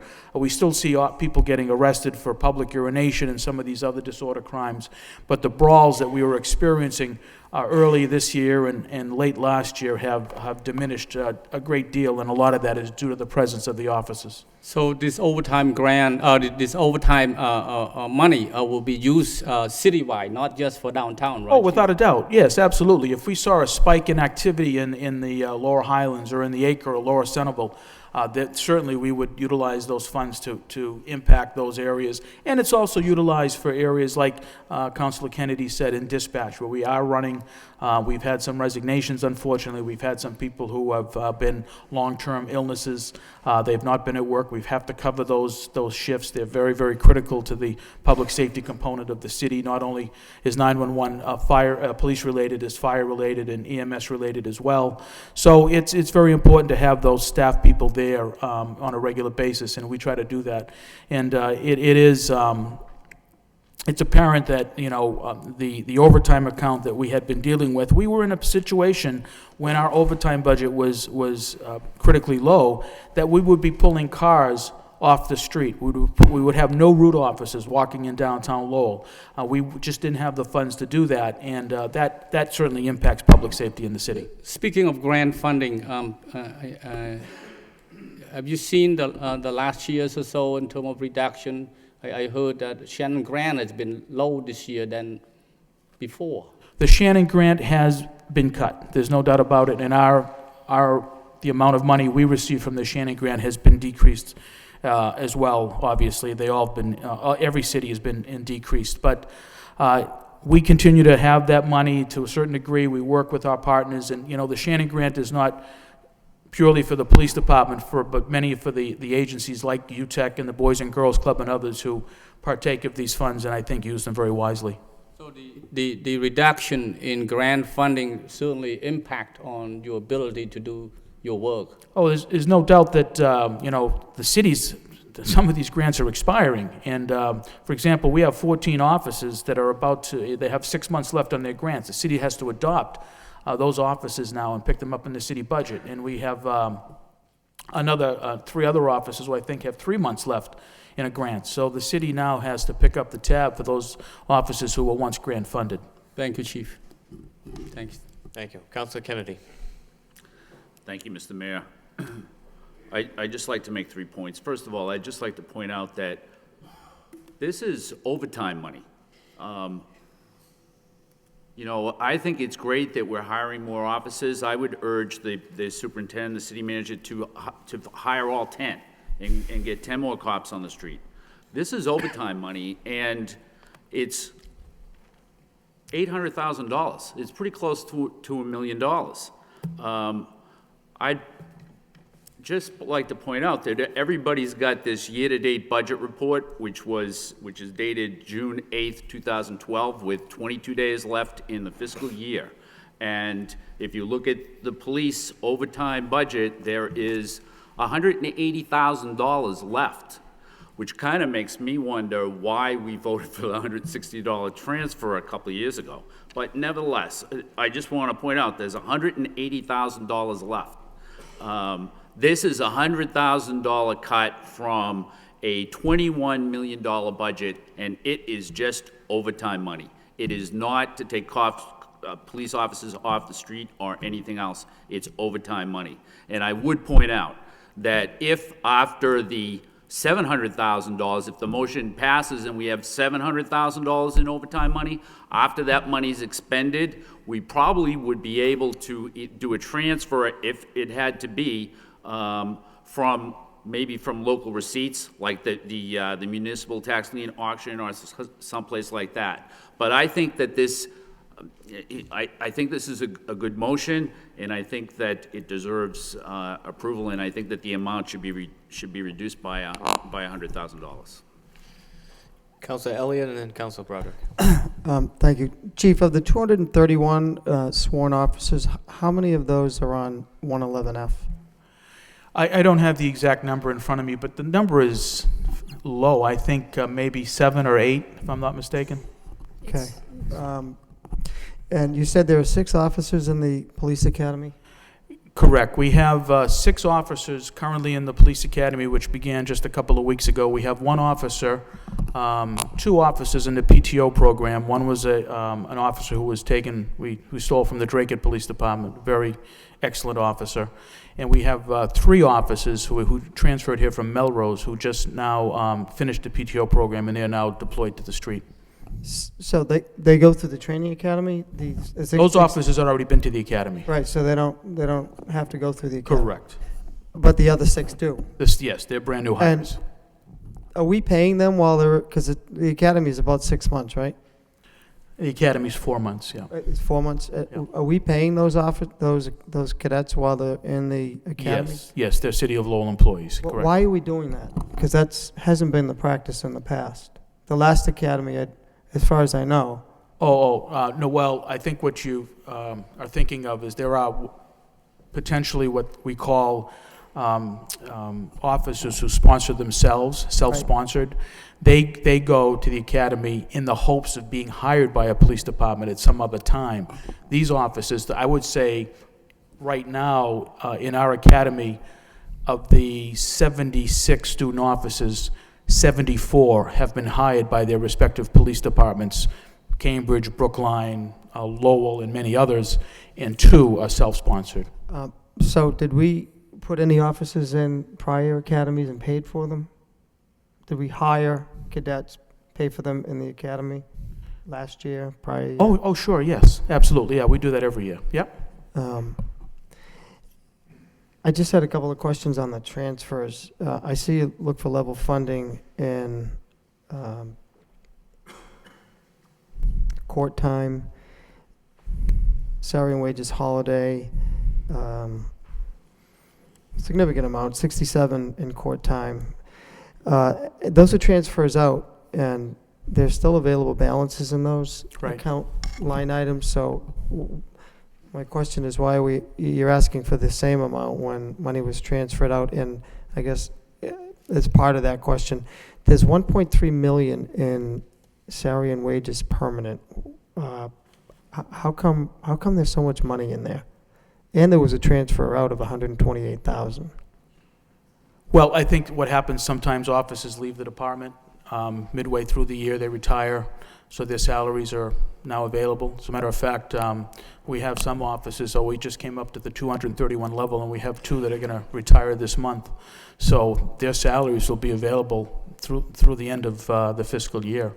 And we hope to be able to fill those positions, the next time we run an academy. The timing is sometimes unfortunate. If the officers had retired just a month or 2 before they are retiring, then we could have filled their positions for this academy that's currently underway. In terms of the court time is very unpredictable. It's really difficult to assess how many officers will go to court, how many arrests will be made. We average about 5,000 to 6,000 arrests a year, but not all result in court cases. We've tried to be conservative with court. We certainly don't want officers going to court and sitting there and the case is not being called, it's being delayed or continued, and the officers don't testify, and it's a minimum of 4 hours. So court time can be unpredictable. So we like to keep that amount in there so that if there is an increase in court appearances this fiscal year, then we'll have that money to cover that. No, and I don't want to send the wrong message that we don't want to cut court time, because that's important. I wanted to know why there was. And I don't want to penalize you for being conservative, but when I look at the same request for funding, and 70,000 was transferred out, and there's still almost 16,000. I mean, I think could that be reduced? But the 1.3, I understand that's really a significant amount, and I understand it's officers leaving. But I guess the point is, there's still ample opportunity if there were a need for overtime for circumstances like the downtown. I mean, within that budget, there still could be transfers. Mm-hmm. Okay, that really wasn't a question anyway, so thank you. Okay, well, it doesn't matter now. Also, Browder. Thank you, Mr. Mayor. I have a question on the year-to-date for the overtime. Councilor Kennedy mentioned the $180,000 balances, and as I looked at the line, I realized that I made the assumption we transferred in 260,000, but it looks like the revised budget is 946, which means we've spent actually more than the amount that I thought. We're up, is that correct? It was originally appropriated at 500, transfers adjustments 446, 900, and I actually, so the revised budget is 946, 951? Right, we haven't spent the entire amount. As a matter of fact, I anticipate that of that $160,000 transfer, barring any critical incidents between now and the end of this fiscal year, we'll probably be returning approximately $48,000 to the city. Okay. You know, we asked for that money, and we had it available if there was indeed some very significant incident, or unfortunately some type of a homicide or something like that, which requires a lot amount of overtime for detectives. You know, let's keep our fingers crossed. Nothing like that has happened, and hopefully nothing will. And if that is the case, then I anticipate a $48,000 return to the city on that overtime that we requested. Okay, but that would still be approximately $900,000 spent this year, correct? Approximately. But 898? 850 or so. We did indeed have to transfer some of that overtime money back to salary and wages as well this year. So the actual revised budget is 898, 500, and take that 48 off. So I rounded it off to 900, so. Right. It's actually, excuse me for 1 second. We actually spent more this year than you're asking, more in FY12 than you're asking for next year, FY13, by about 98,000. Right. Mr. Mayor? Yeah, before, I'm not sure that Council Project. I guess I'm just looking for a confirmation. Is that? I think he's looking at the wrong column, is just what I want to point out. I think the amount expended is 766. In other words, you take the 500,000 and then you add the transfers of 4, and that's where you get the 946. But the amount expended so far is 766. Correct, but if we only get 48,000 back out of 180,000, that number goes up to 898, unless my math is different than anybody else's. Yeah, you're talking about the transfer? Right. As I said, we transferred some of the money from that overtime into salary and wages. Okay. That's why you see the discrepancy there. Okay. That was just done. I see. Okay. Madam Auditor? Yes, if I could. Please remember, there are 4 payrolls left in this fiscal year from the report that you're looking at. So we have 4 weeks left. So if you're looking at a surplus of 180, what are we going to spend in overtime for the next month? Councilor Kennedy. Yeah, Mr. Mayor, to the superintendent. So the council voted for the transfer of 160, I think it was, right? That's correct. All right, and then you transferred, or internally you transferred Correct. some of that overtime money that we had into your salary and wages permanent. Right. And you didn't have to bring that transfer before the city council. Correct. Okay. All right, thanks. Mr. Manager? Just a couple points, and I just from some of the comments of the councils, I just want to be clear. We are filling those 10 slots. Yes. And frankly, if we had our, I won't say if we had our choice, we'd necessarily increase the force. We want to increase our visibility. We want to increase our presence out on the street. And we have choices of how we do that. We can add more people, or we can put overtime in so that we can fill in shifts at certain times. As the chief described, all the officers are on a 4 and 2. We have a balance across all the city and all of the shifts. But there are times we want to put, particularly during the summer months, and particularly when we have, particularly in the certain times of the week downtown, and there are certain times when we know that there's events that are about to happen or could be happening, that we want to have a police presence out in the neighborhoods. And the overtime money gives us that flexibility that hiring more officers would not. The report that Councilor Noon mentioned highlights that we have much more flexibility with the overtime and the ability to, I think it's 5,300 hours that we'd be able to add out on the street, and it's much more cost effective to do that. to really get an impact than it would be to hire officers, particularly when you consider the benefit costs that go with officers. So that's the rationale for overtime as opposed to adding more police officers immediately. And it's a much more effective and efficient way of, and it's in line with Deputy Ryan is really one of the national leaders in this philosophy of deployment that's flexible and can be rapidly handled based upon need. Councilman Mendonça. Budgeting is always difficult, but I'm just looking at savings where we can find it. I'm sure as all the other councils are. And everyone understands that this is the biggest piece of the pie there is in our budget other than the school department, with $21 million. So we're asking to cut what amounts to a little under 0.5% just from the salary part. And it'd still be an increase in that line item from the previous year, even with the movement from another line item. The other transfers that occurred were already in the salaries section of the police budget, and except for that one comp time item is still there. And as difficult as it is, I'm going to support this. If it passes, if it doesn't, it doesn't. And if there were an extraordinary event to happen during a year where we need to make a transfer to make that up at some point, I would support it then. But I think it is a cut that could be absorbed in this budget. Councilor Lowry. Thank you, Mr. Mayor. If we cut this, well, that's fine, but if we do have a problem during the summer or during the fall, where are we going to get the reserves from? I'm looking at it now from again, do you want to run a deficit and try to find the money in the fall, or do you roll back? That's just how I'm looking at it now. Listening to the debates as it goes across, I'm concerned about, running into a problem in the fall. Mr. Manager.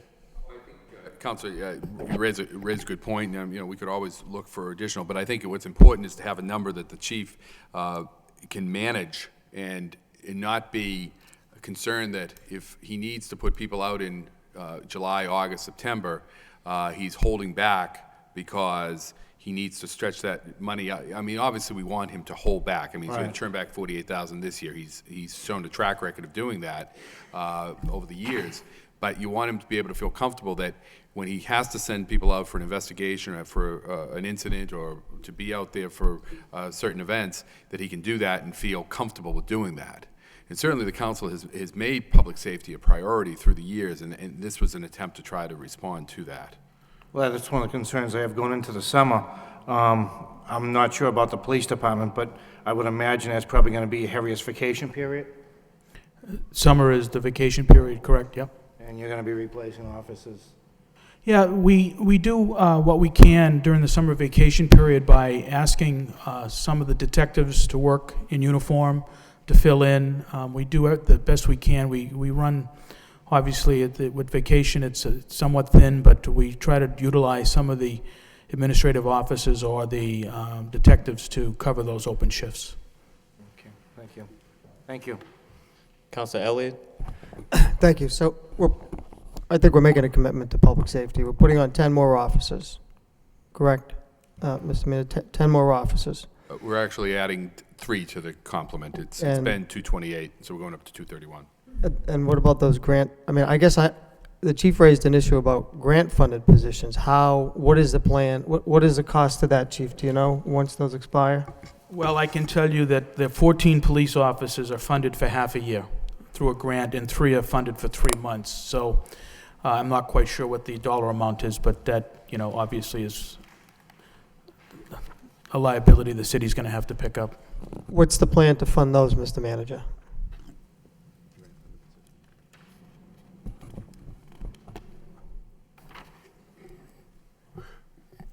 Right now, the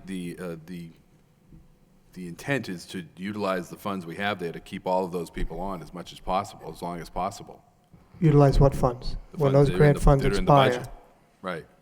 the funds that are in the budget. Do we know how much that is that we have to cover for those police officers? Do we? I'm going to ask the department.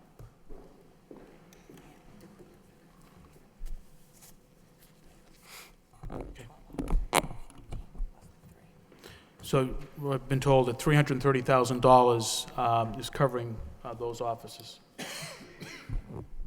It's covered. Where is that covered? Under the salary and wages permanent? Correct. Okay, so this year is fine, but next year, we're looking at an additional 330,000 that we have. Exactly. Are there any other grants that expire next year, Chief, that you know of? You know, the grants are always in precarious. We have 13 civilian staff members on grants, and I know that some of those grants will be expiring. We've been in positions where we've actually had to let people go because the grants have expired, similar to what Adam dealt with in the, when he lost people who were in the program that he had. So And I know you've been aggressive going down to DOJ and without a getting those grants. So, Yes. I mean, credit to you, but the federal government's not in very good fiscal shape either, so. yeah, they're starting to cut back as well, yeah, Okay. in terms of these grants. I mean, in light of that situation, and on top of this, we have to try to control costs, and I know the chief is trying to do it as well, but overtime, is it a 4-hour minimum, chief, for overtime, or is you deploy It depends. If an officer is on overtime at the tail end of his shift, if he works an extra hour, it's not a minimum of 4 hours, it's 1 hour. If he works an extra 2 hours, it's 2 hours. So oftentimes, what we try to do is when those evening shift officers are leaving duty, we ask them to stay for an hour or 2 extra rather than have to pay 4. But if we ask an officer to come in off hours on his day off or before his shift begins, there is indeed a minimum of 4 hours. Okay, and does that occur a lot, or does it depend It upon all who- depends. It depends on need, it depends on situations, it depends on investigations that might occur. If we had, for example, a serious incident occur and we had to call detectives in, they're in for a minimum of 4 hours, but most incidents go well beyond 4 hours. Who manages that? Who makes that decision? Is it the Well, CO all of on the old, duty? yeah, it depends. If we have an incident involving our detectives, the Captain Webb would be responsible for that. If we have an incident involving a shift, then there would be a request from the shift commander to make sure that those personnel come on duty. For example, when we had the incident on Walker Street a couple weeks ago with the man who was brandishing the knife, that was a situation where the NEMLEC team was called in. So we have members of the NEMLEC team, Lowell police personnel representatives on NEMLEC, so those officers all responded, received overtime for coming in for that. But, the benefit of that is the NEMLEC team, all the officers who came from other departments, their overtime is picked up by their department. So it's very cost-effective to have this regionalized concept, so to speak, to respond to these critical incidents. All right, thank you. Councilor Broderick. Yes, thank you. I understand the need to try and cut here. From what I've gathered over the last year, I would rather see us be down one officer and keep the overtime where we can deploy it where it's necessary in the hot spots at the most efficient time and manner. I guess that's my point in all this, is that, we get the best bang for the buck in our overtime and presumably the management of it. So I can't support cutting our overtime. Any further discussion on the motion, which, again, was by Councilor Kennedy to reduce the $21,044,855 down to $20,944,855. Roll call, please. Counselor Martin. No. Counselor Madonza. Yes. Counselor Mercia. Yes. Mayor Murphy. No. Counselor Nguyen. No. Counselor Broderick. No. Counselor Elliott. Yes. Counselor Kennedy. Yes. Counselor Laurie. No. 4 yeas, 5 nays. We're back to the original amount of $21,044,855. Move approval. Move for approval by Councilor Broderick, seconded by Councilor Noon. Roll call, please. Counselor Martin. Yes. Counselor Madonza. Yes. Counselor Mercia. Yes. Mayor Murphy. Yes. Counselor Nguyen. Yes. Counselor Broderick. Yes. Counselor Elliott. No. Counselor Kennedy. No. Counsel Laurie. Yes. 7 nays, 2 yeas. 7 yeas, 2 nays. Next, we have line number 40 for the police, ordinary expenses in the amount of $1,470,975. It's the wish of the council. Move approval. Move for approval by Councilor Broderick, seconded by Councilor Martin. Any discussion? Councilor Elliott. I know this is one of these unpredictable areas, Chief. Gas and oil, I know it goes up, we add money and it goes, but it seems like it's taken a significant drop. Looks like there's 40,000, we did add 120. The gas prices, I mean, are taking a significant drop. Is that the only thing, it says gas and oil, is that the only thing that comes out of there, primarily gas for the vehicles? Yes.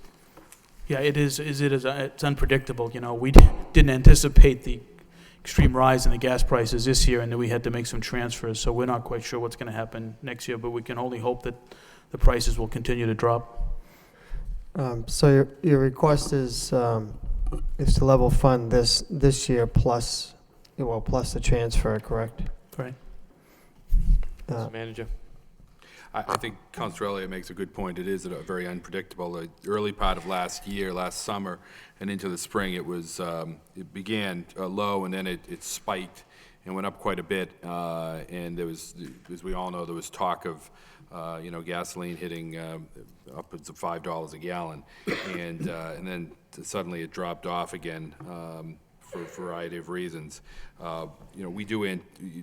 It looks like we'll spend the entire amount this year. That's, as Councilor Elliott pointed out, it's the amount that's basically been appropriated plus transferred in.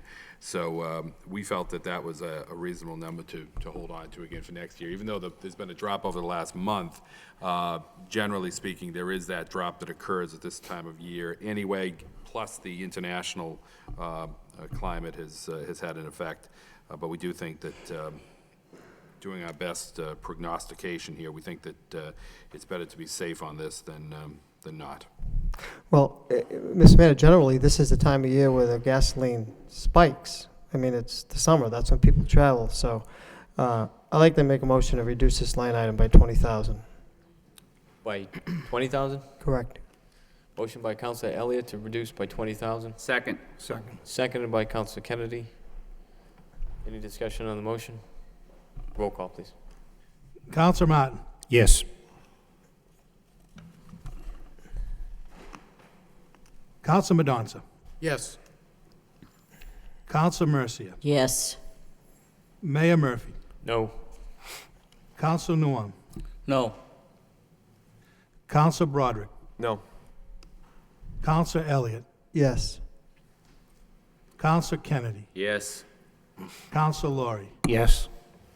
5 nays, 5 yeas, 4 nays, sorry.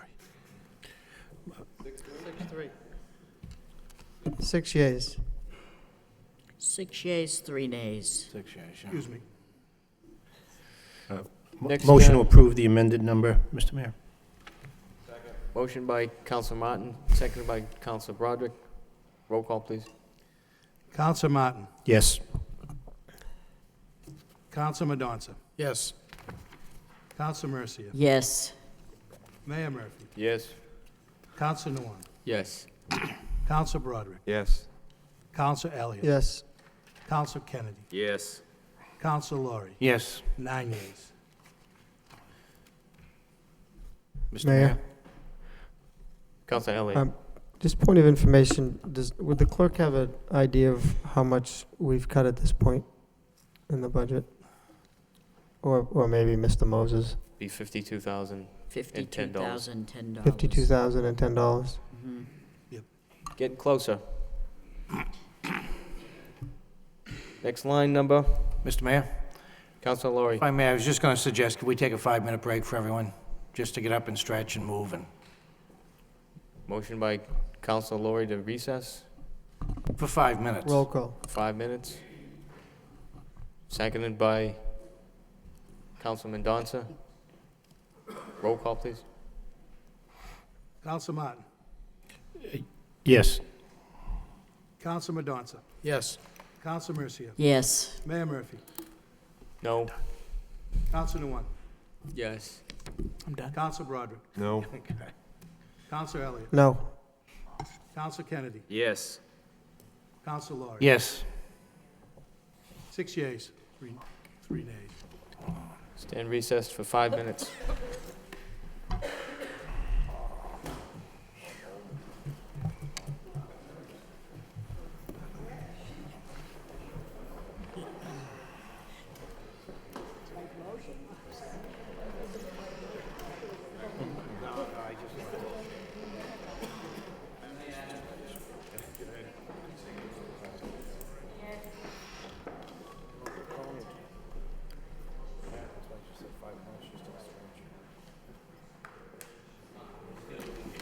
We just got through starting the fire, right?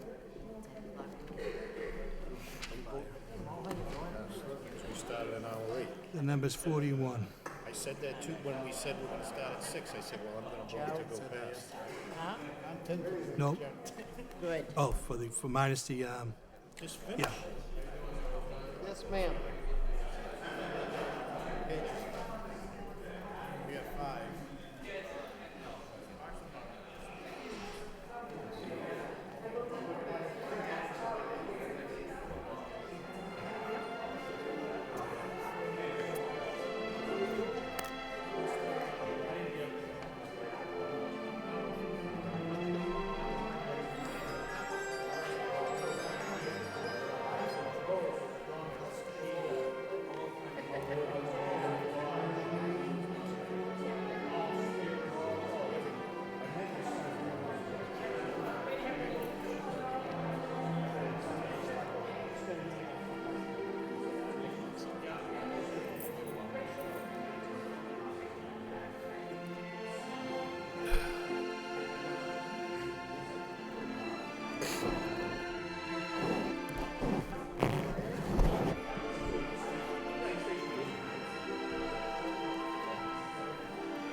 He's saying, I'm not supposed to.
we have a city manager here?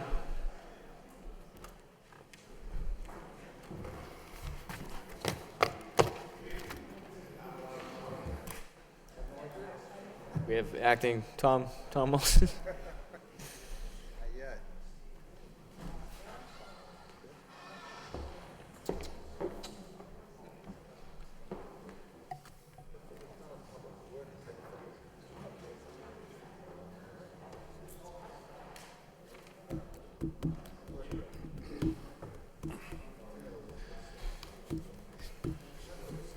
Next line number we have is 41 for the fire department, personnel services, Excuse in me. the amount of, Don't we need a roll call when we come back from a recess?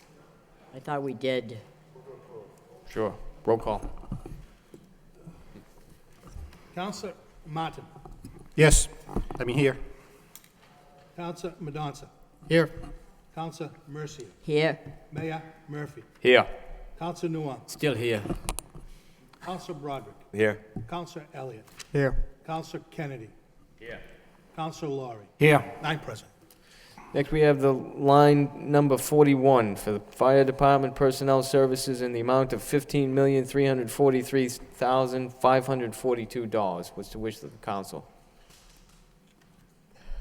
Move for approval. Move for approval by Councilor Noon, second by Councilor Broderick. Any discussion?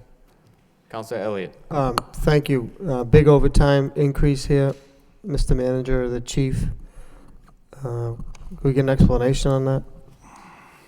Sure. Again, and I'll let the chief speak to this as well. Again, this is an effort to, without taking on additional employees that, with the costs that go with that, this is an effort to try to cut down on the number of station closures we've had. Since 1992, or company closures, since 1992, the policy of the city has been to hold it to 2 closures at a time.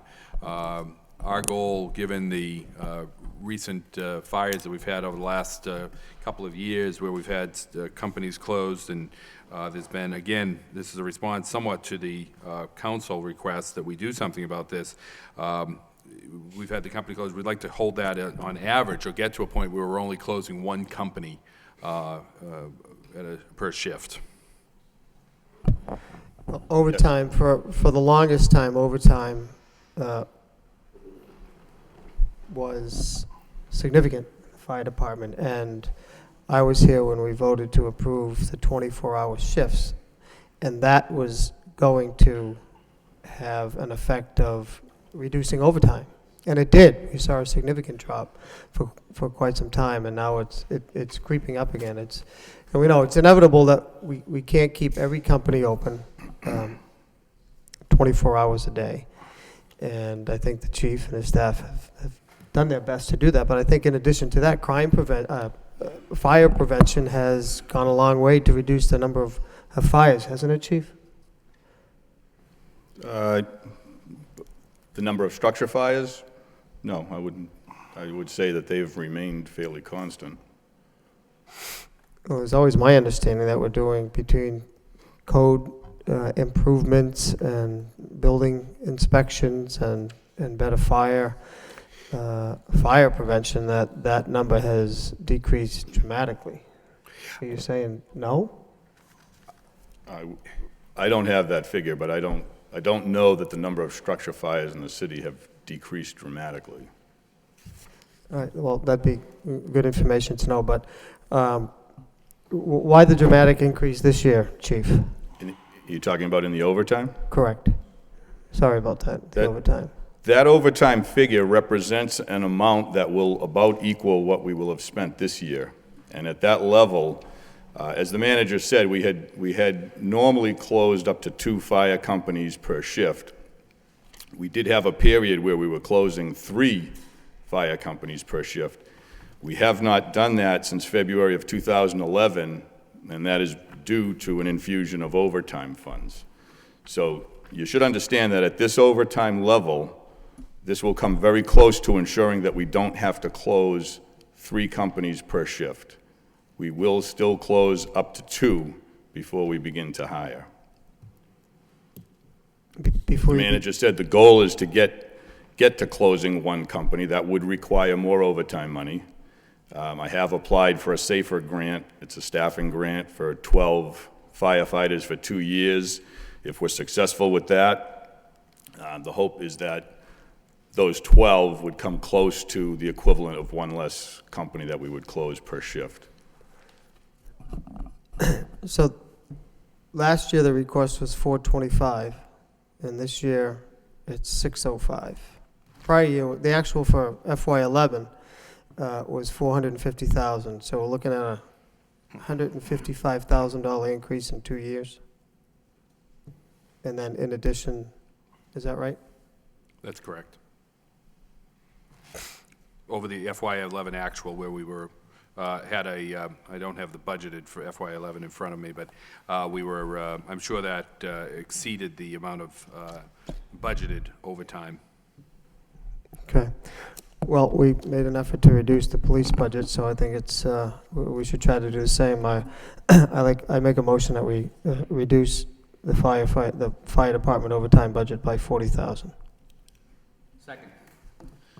Motion by Councilor Elliott, seconded by Councilor Kennedy. Any discussion? Councilor Lowry. Mr. Mayor, I won't be voting on this. I have a relative on the fire department. I won't be voting on the wages. Councilor Broderick. Thank you, Mr. Mayor. Through you to perhaps the chief. Before I take a vote on an arbitrary cut of 40,000, what does 40,000, I guess what I'd want to understand is, what does $180,000 represent in terms of manpower? If we're closing 3 companies per shift now, and this additional would be to... Now, right now, we closed up to 2. Up to 2, okay. Right.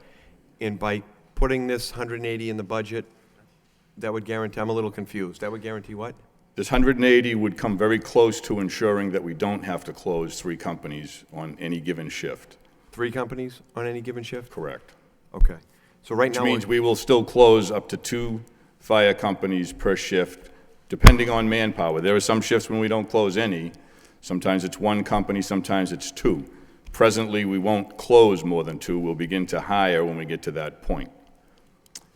Any reduction in this overtime will mean that we will have shifts when we have 3 fire companies closed. Because I'm going to spend about $607,000 in overtime this year. Okay. Now, so basically, voting on this will close potentially an additional company? Without a doubt. Okay. And how many companies are there in the city? There's 13 fire companies. 13? Running out of 8 stations, yeah. Okay. And when we say we close a company, we don't mean a firehouse. Some of the firehouses are double houses. Maybe only one company is closed within that house. Okay. But so the 40,000 would have a big impact on your staffing? Absolutely. And what's the staffing level and numbers of employees? 201 uniform, including me. And what's historically, what has it been? It's been 201 for at least since I've been chief anyway. Okay. And longer. Okay. Thank you. Any further discussion on the motion? Roll call, please. Councilor Martin. No. Councilor Godonson. Yes. Councilor Mercy. Yes. Mayor Murphy. No. Councilor Newell. No. Councilor Broderick. No. Councilor Elliott. Yes. Councilor Kennedy. Councilor Lowry. Present. 4 yeas, 4 nays, 1 present. Okay, we return to the original amount of $15,343,542. Motion to approve. Motion to approve by Councilor Noon, seconded by Councilor Broderick. Roll call, please. Councilor Martin. Yes. Councilor Madonza. Yes. Councilor Mercia. Yes. Mayor Murphy. Yes. Councilor Newell. Yes. Councilor Broderick. Yes. Councilor Elliott. No. Councilor Kennedy. Yes. Councilor Lowry. Present. 7 yeas, 1 nay, 1 present. Next, we have line number 42 for the fire department, ordinary expenses in the amount of $660,475. What's the wish for council? Council Mercia. Thank you, Mr. Mayor. When we go down the list of expenses, we have miscellaneous supplies, other 1,500, level funded right across, but not used a dime this whole year. Then we get miscellaneous charges for 3,000 right across, never used any of that money. I make a motion to cut 4,500 from, From the bottom line. which had, from those two line items, put zero to the miscellaneous supply and zero to miscellaneous charges. Motion by Councilor Mercia, Second. seconded by Councilor Kennedy. Councilor Broderick. Thank you, Mr. Mayor. Through you, maybe to the chief. Could you, do you know what those are? Could you explain? Is that necessary? The miscellaneous charges are insurance on some of the vehicles, actually pest control in a lot of the fire stations, emergency radio repair. Miscellaneous other is badges, hat badges, and that type of thing for the newer members. Councilor Laurie. Thank you, Mr. Mayor. I was looking at gas and motor and oil supplies. That's gone up almost $50,000. What was requested for this year is based on, I believe, what we would have spent for fiscal '12. Right, that represents the entire amount that's spent. And I think the tires are separate. Yeah, they are. Councilor Martin. Just a point of order. So, but this motion to reduce by 4,500 really is a motion to reduce the bottom line expense bottom budget line. by 4,500, correct? So rather than $660,475, you would then have basically $655,900. Right. 25. Mr. Mayor, through you to the chief, are we anticipating any new firefighters this year? I have 6 openings right now that we will be filling. And you mean to tell me that you're budgeting that money for pest control and you never had to use it last year? So what makes you think you're gonna need it this year if you didn't use it last year? All of a sudden, we're gonna have an influx of bugs? No, we were looking at the budget this afternoon, and I don't have that sheet that you have as far as what's been spent, and I don't know what's left over in those both accounts. line items, one budgeted for 1,500, the other one for 3,000. Not a dime was incumbent, spent at zero. As of June 8th, is that correct? As of last week, yes. Unless you have an influx of bees or bugs or something, I don't know what to tell you, but. So I think it's a rather simple motion. It's not a lot of money, but it makes sense that if you don't use it, I want to save it. Roll call. Roll call, please. On the motion, Counselor Martin. Yes. Counselor Madonza. Yes. Counselor Mercia. Yes. Mayor Murphy. Yes. Counselor Nuam. Yes. Counselor Broderick. Yes. Counselor Elliott. Yes. Counselor Kennedy. Yes. Counselor Laurie. Yes. That'd be 9 yeas. Motion to approve the reduced number. Motion by Councilor Martin, seconded by Councilor Mendonça. Roll call, please. Counselor Martin. Yes. Counselor Madonza. Yes. Counselor Mercia. Yes. Mayor Murphy. Yes. Counselor Nuam. Yes. Counselor Broderick. Yes. Counselor Elliott. Yes. Counselor Kennedy. Yes. Counselor Laurie. Yes. 9 yeas. Moving to page 217, we have line 45, the DPW Administration Personnel Services, in the amount of $368,037. Move approval? Move for approval by Second. Councilor Broderick, seconded by Councilor Martin. Any discussion? Councilor Kennedy. What is the tree work for? Tree work? Yeah, tree work. That's for the contracted work, well, that's under the expenses, right? I'm sorry, I'll wait. Let me just ask then, what is the $30,000 for? That's for temporary mechanics and engineers as needed within the DPW. Okay. Further discussion? Roll call, please. Counsel Martin. Yes. Counsel Madonza. Yes. Counsel Mercia. Yes. Mayor Murphy. Yes. Counsel Nguyen. Yes. Counsel Broderick. Yes. Counsel Elliott. Yes. Counsel Kennedy. Yes. Counsel Laurie. Yes. 9 yeas. Next, we have line number 46, DPW Administration, ordinary expenses in the amount of $906,000. Move approval. Move for approval by Councilor Broderick, second by Councilor Mr. Mayor. Martin. Councilor Sorry. Kennedy. Yeah. The, tree work. Everybody was. I'm not sure about that. That was, previously, that was paid for out of the rental of equipment. It's essentially a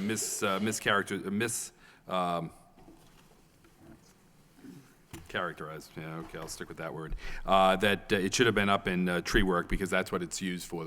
For years, it's been paid for out of the rental of equipment. It should be paid, it's specifically for tree work, and we want to identify it as such.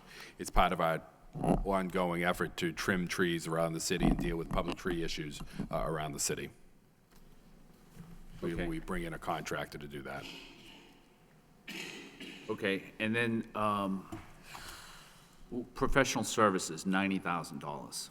What's that for? I mean, why wouldn't you put the 75 in with professional services? Wouldn't that give you more latitude if you had done that? Well, we have latitude anyway, but we want to designate it so that it's more discernible to the reader of the budget that what it's being used for. It is for the specific program of doing tree work, whereas professional services is for other purposes within the department. Specifically, perhaps Mr.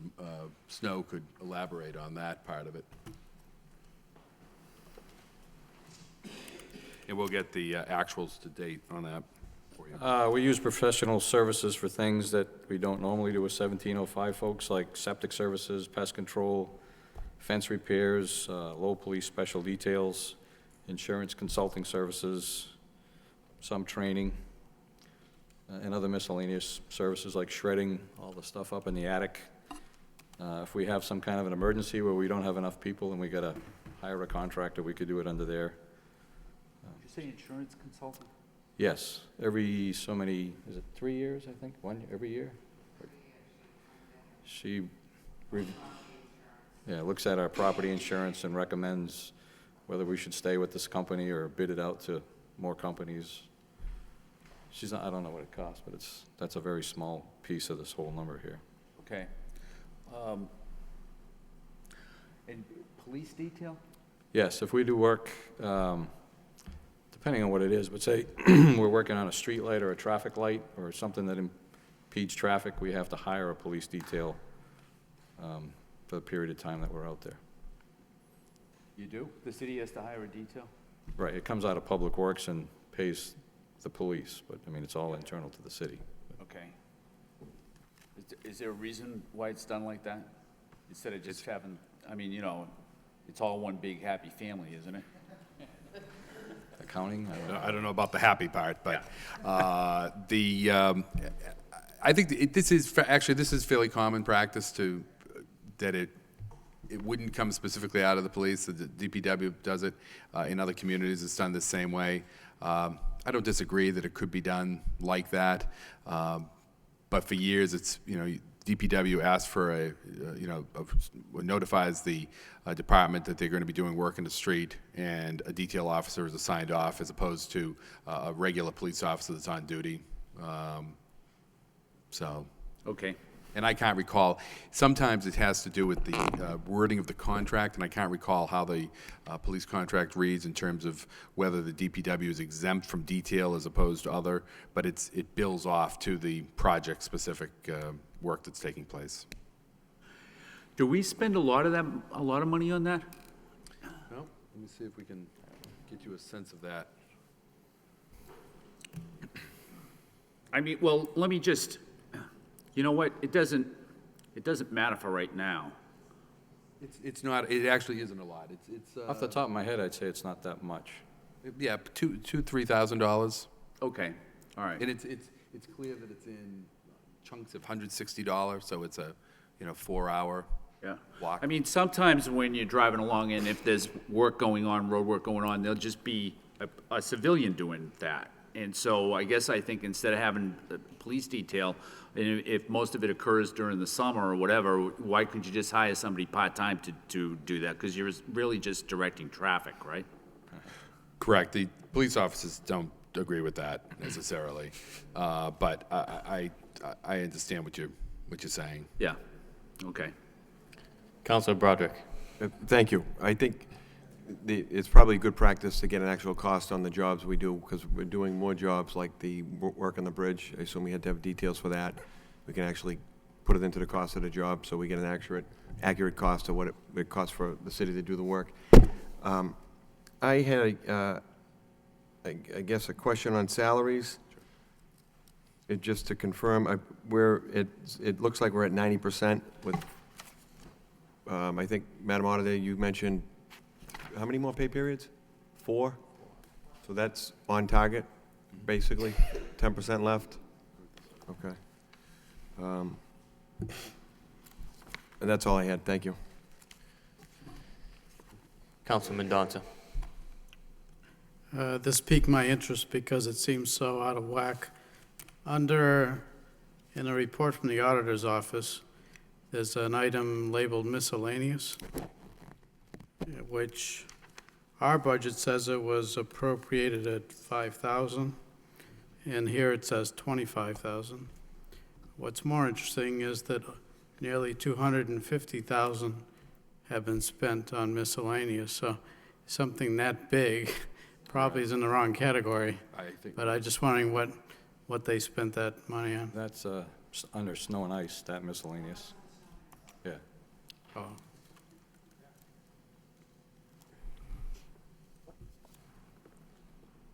Councilor Elliott. Thank you. Can you tell me what we lease equipment for? There's 15,000 in the budget.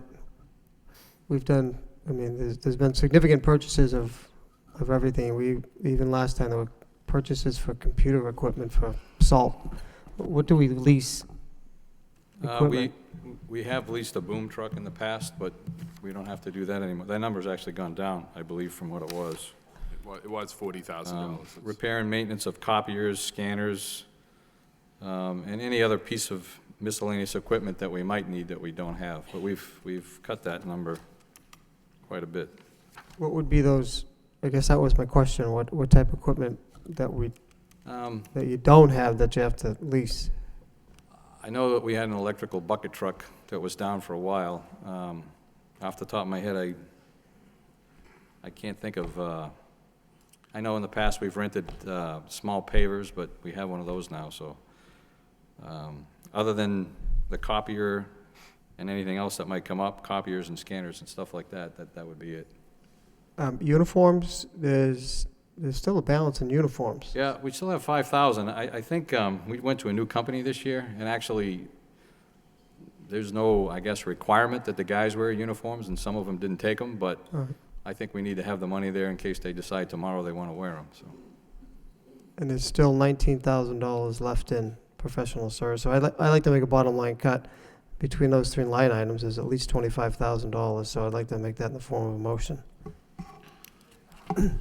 Motion by, we have a motion on the floor, so motion amended. Motion to amend, Mayor. Second. By Councilor Elliott, seconded by Councilor Kennedy. To reduce the $368,037 by $25,000. Just. No, we already approved that, right? Excuse me, $906,000 by $25,000. I just want to clarify for my colleagues, I'm just looking at the available balances, Mayor, and those professional services, leasing, and uniforms. In professional services,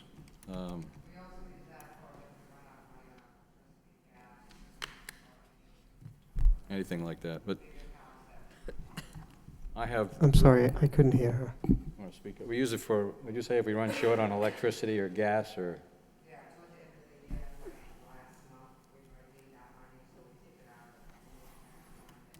Yeah. Also, I have today's run. I don't know the date of yours, but I guess my numbers are more, show that more is spent. Shows us 2,357 left in professional services.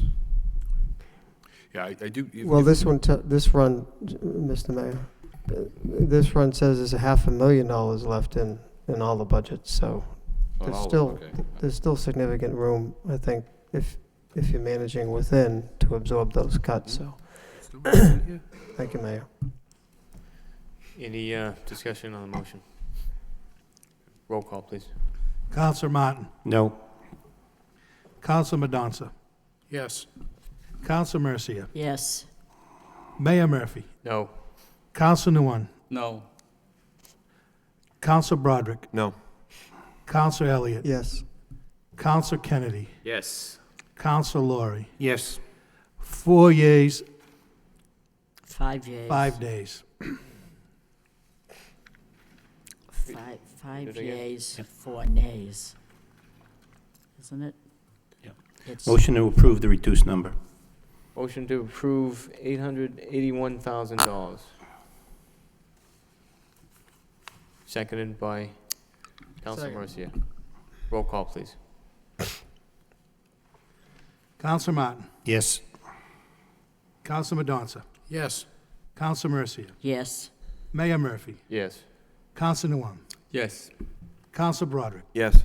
Counselor Elliott. Yes. Counselor Kennedy. Yes. Counselor Laurie. Yes. 9 yeas.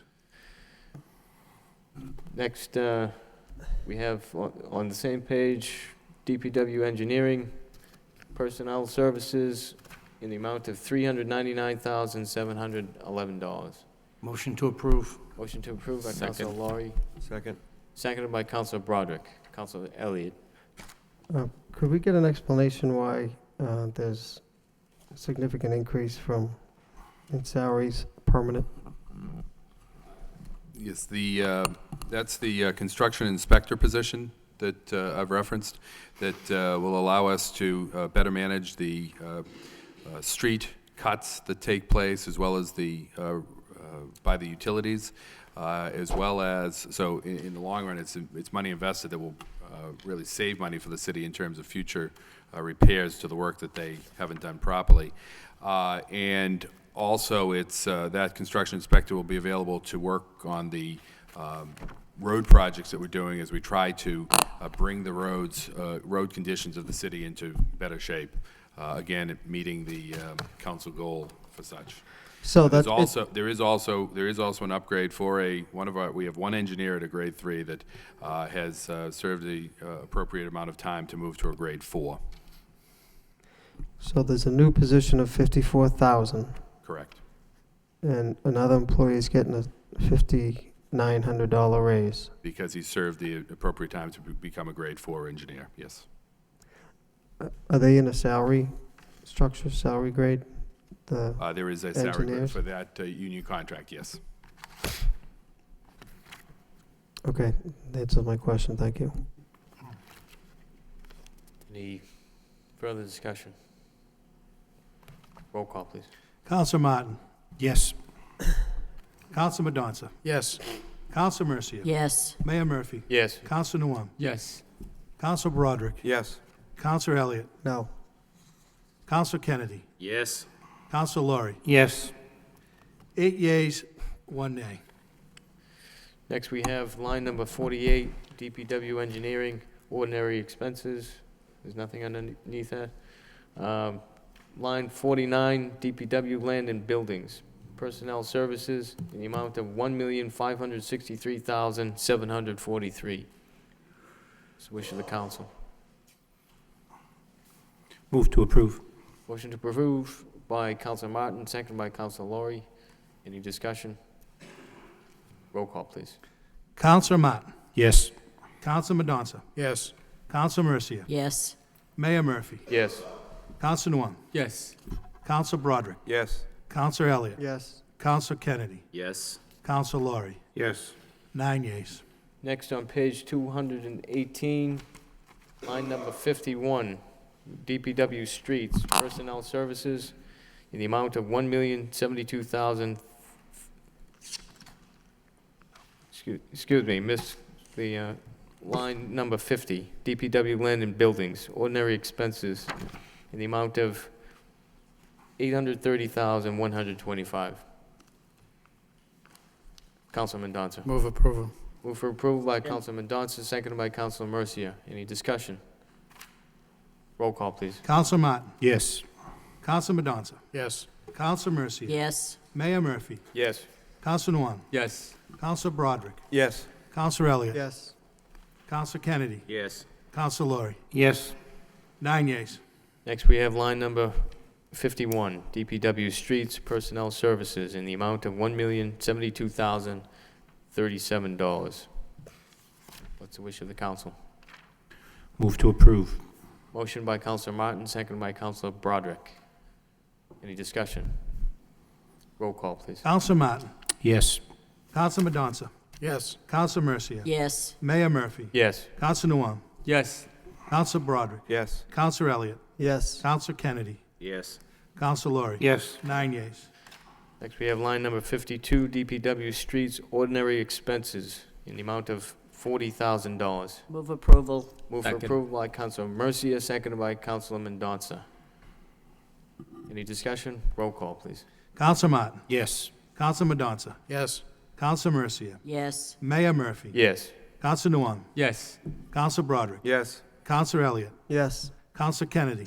Yes. Counselor Laurie. Yes. 9 yeas. Next on page 219, we have line number 53 for the parks, personnel services, in the amount of $1,512,399. Councilman Mendonça. Move approval. Motion to approve. Second. Seconded by Councilor Broderick. Any discussion? Did we Cal- skip snow and ice? No. Street lighting, snow and ice. No, that's on line expenses. number 57. That's several lines down. Okay. Any discussion on this line? Roll call, please. Counselor Martin.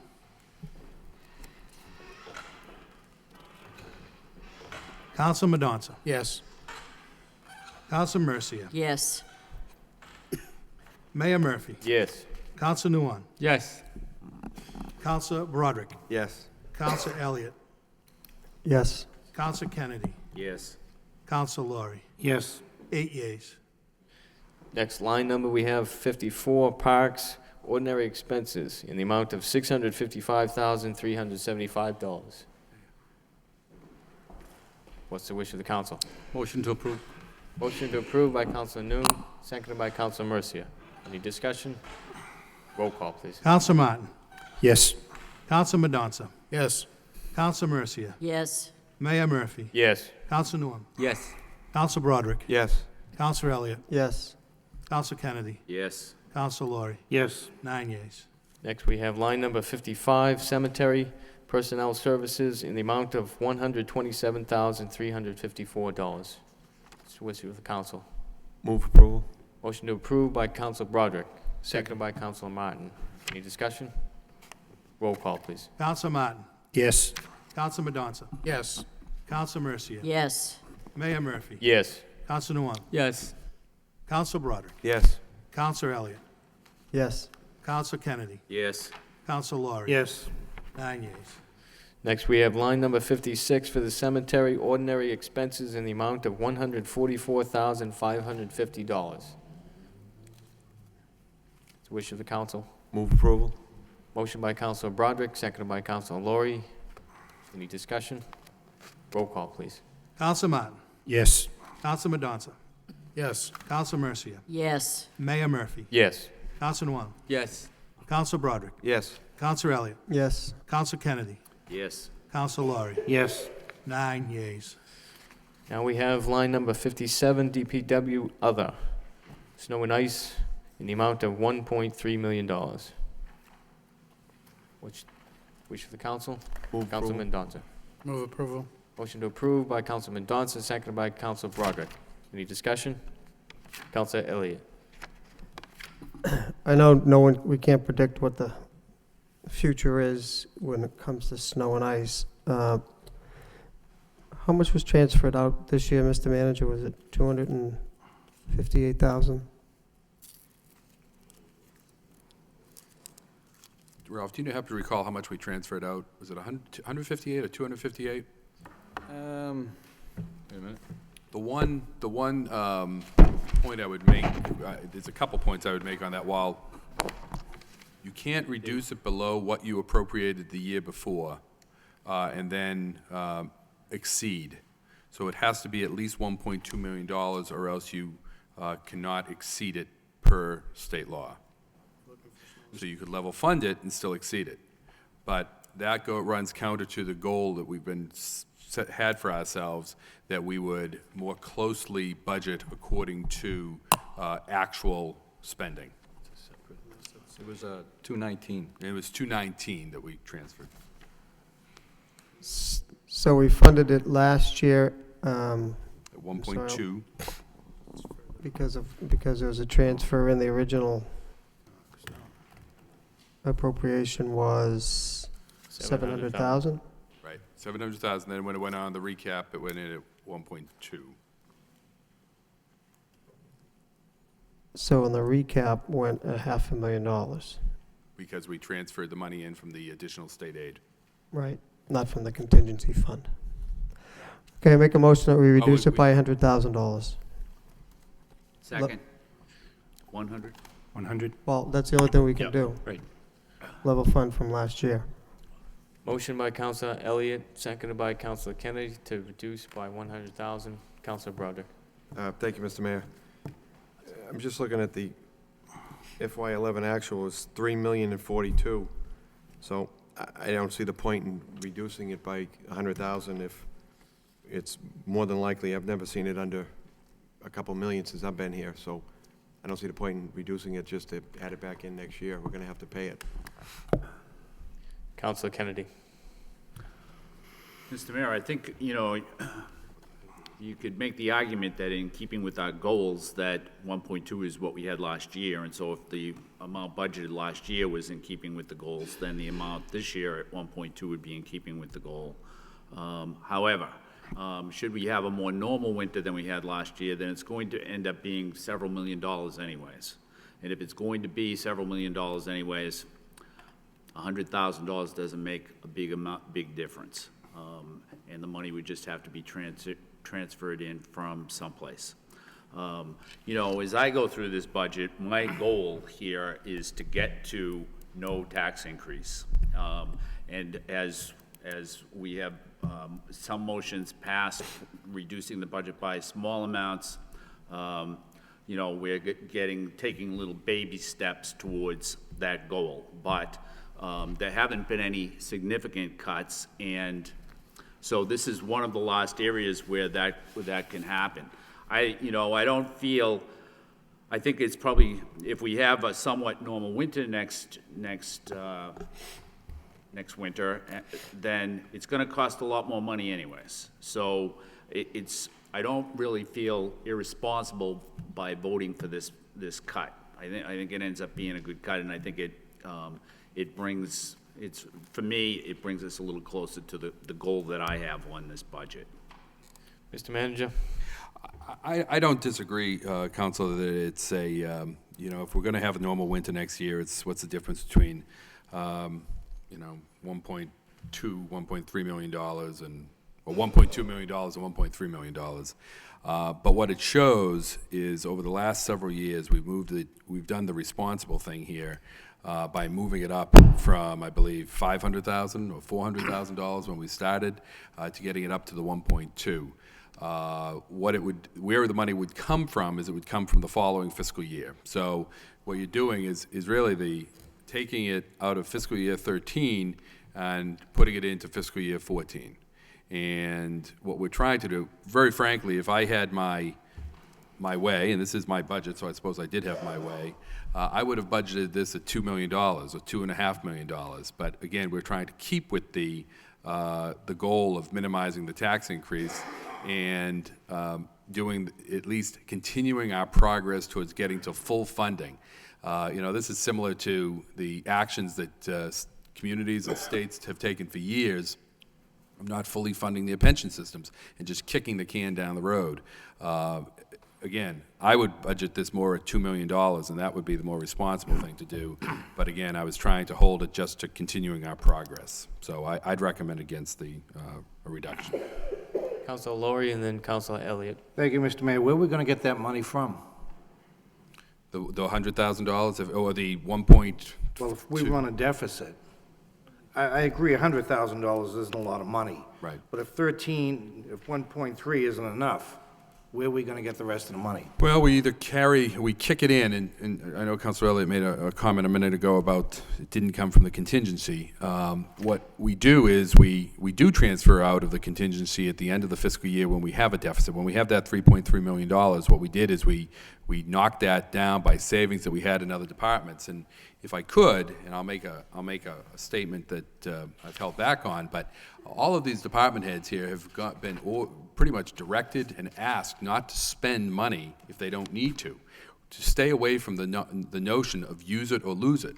And the exercise that we've gone through over the last few hours is essentially telling all the department heads, when you come in here, if you've saved money during the year, we're going to make your life more difficult the following year by forcing you to use it or lose it. But we've done that, and we've asked the department heads to turn money back. They've followed that type of idea, and that's how we close the budget gap in snow and ice, to some extent. What we aren't able to close through that process, it's automatically kicked over to the following fiscal year. And so what you would do is you would essentially move this into the fiscal year 2014, which already, in order to accommodate the debt service and so on, is already looking at a larger tax increase next year than this year. We're trying to work that down too, but what we're doing when we make these steps is we're pushing the burden into fiscal year 2014. Thank you. Councilor Elliott. Thank you.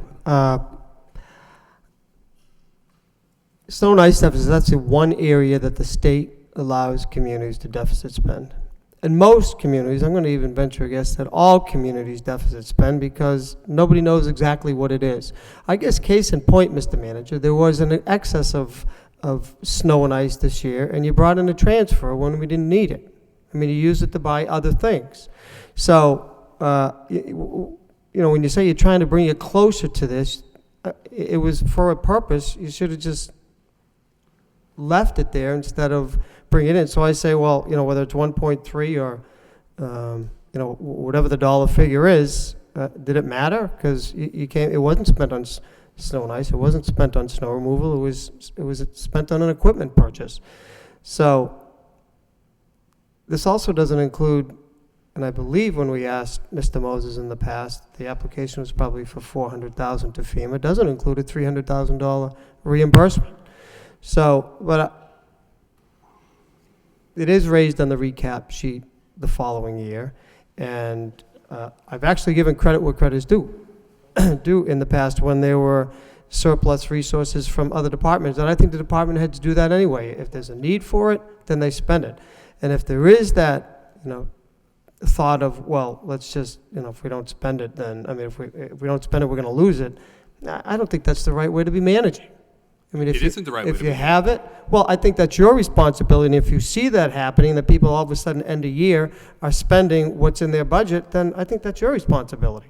We can only budget and take people on their face value if they don't need it. This is a good example. There's significant resources left with 3 weeks left of the year. And if they don't have it, then that's a good thing. Then it goes into unreserved fund balance and it goes into free cash. So, last year, again, I'm not going to, the motion's on the table. Councilor Kennedy. Yeah, just briefly, Mr. Mayor. You know, it's probably not good practice in general to ask a question that you don't know the answer to, but you've had probably 5 or 6 budgets that you've submitted here. Have you had a budget ever where you've submitted that's had $2 million appropriated for snow and ice or more? No. That's a no, right? No, I guess I don't understand the full question, apparently. I've never appropriated $2 million because if I had appropriated $2 million, we wouldn't be able to be at, we wouldn't be at 1.2 now. Right. We'd have to stay at that 2 to be, in order to be able to exceed it, Right. according to state law. Right. But that's not saying that we shouldn't be appropriating $2 million. We understand. should be. We should be appropriating $2 million, and to the Councilor Elliott's comment that nobody does appropriate the full amount, he's probably right, but the better structured communities get close, and they don't have. I mean, the more the communities, you can tell the communities that are not doing the right things. They budget a couple $100,000, even though they spend $3 million, and they kick the can down the road repeatedly. Right. I guess all I'm saying is that 1.2, 1.3, we're still a long way off from a normal winter. So if we have a normal winter, we're going to need a lot more money than what's in there. So it isn't as if we're marching in the right direction because we're at 1.3 instead of 1.2. I don't think it really makes a heck of a lot of difference because we're probably we're maybe going to need twice that amount if we have a normal winter. So so that's all. So I see nothing wrong with the motion. Councilor Mendonça and then Councilor Martin. Yeah, in this case, I think all we're doing is deferring it if we do that. We'll lower it and we'll have that much less money in next year's budget, no matter how we do this, whether it's 100,000 or 1.3 million. So I would rather pay it now. I highly doubt we're gonna have 2 years in a row with light snowfall. And if we do, that'll be great. We'll have money left over, free cash, we'll have available for next year or for necessary transfers.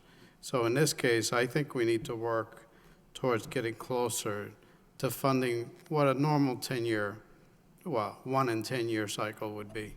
And that's what, we're not even close yet. So I just as soon fund this as it is. Councilor Martin. I agree with Councilor Mendonça.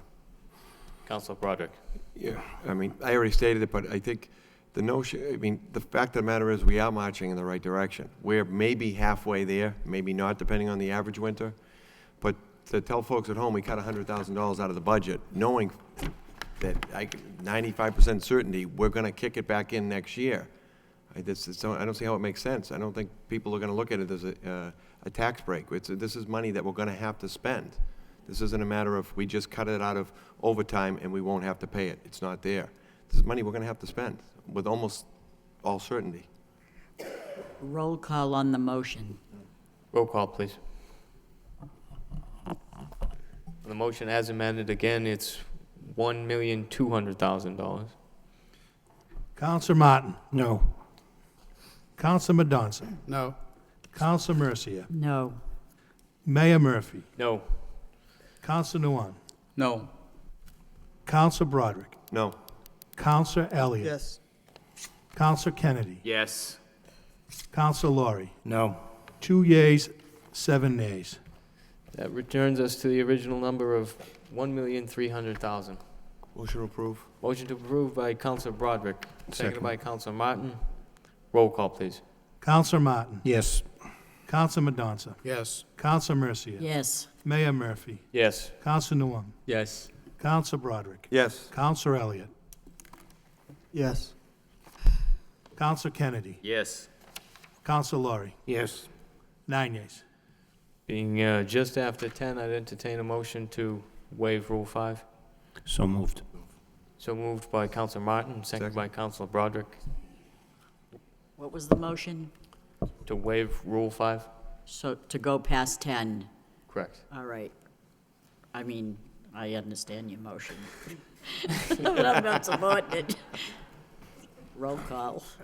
Roll call, please. Counselor Martin. Yes. Counselor Mendonça. Oh. I didn't cut. He said no.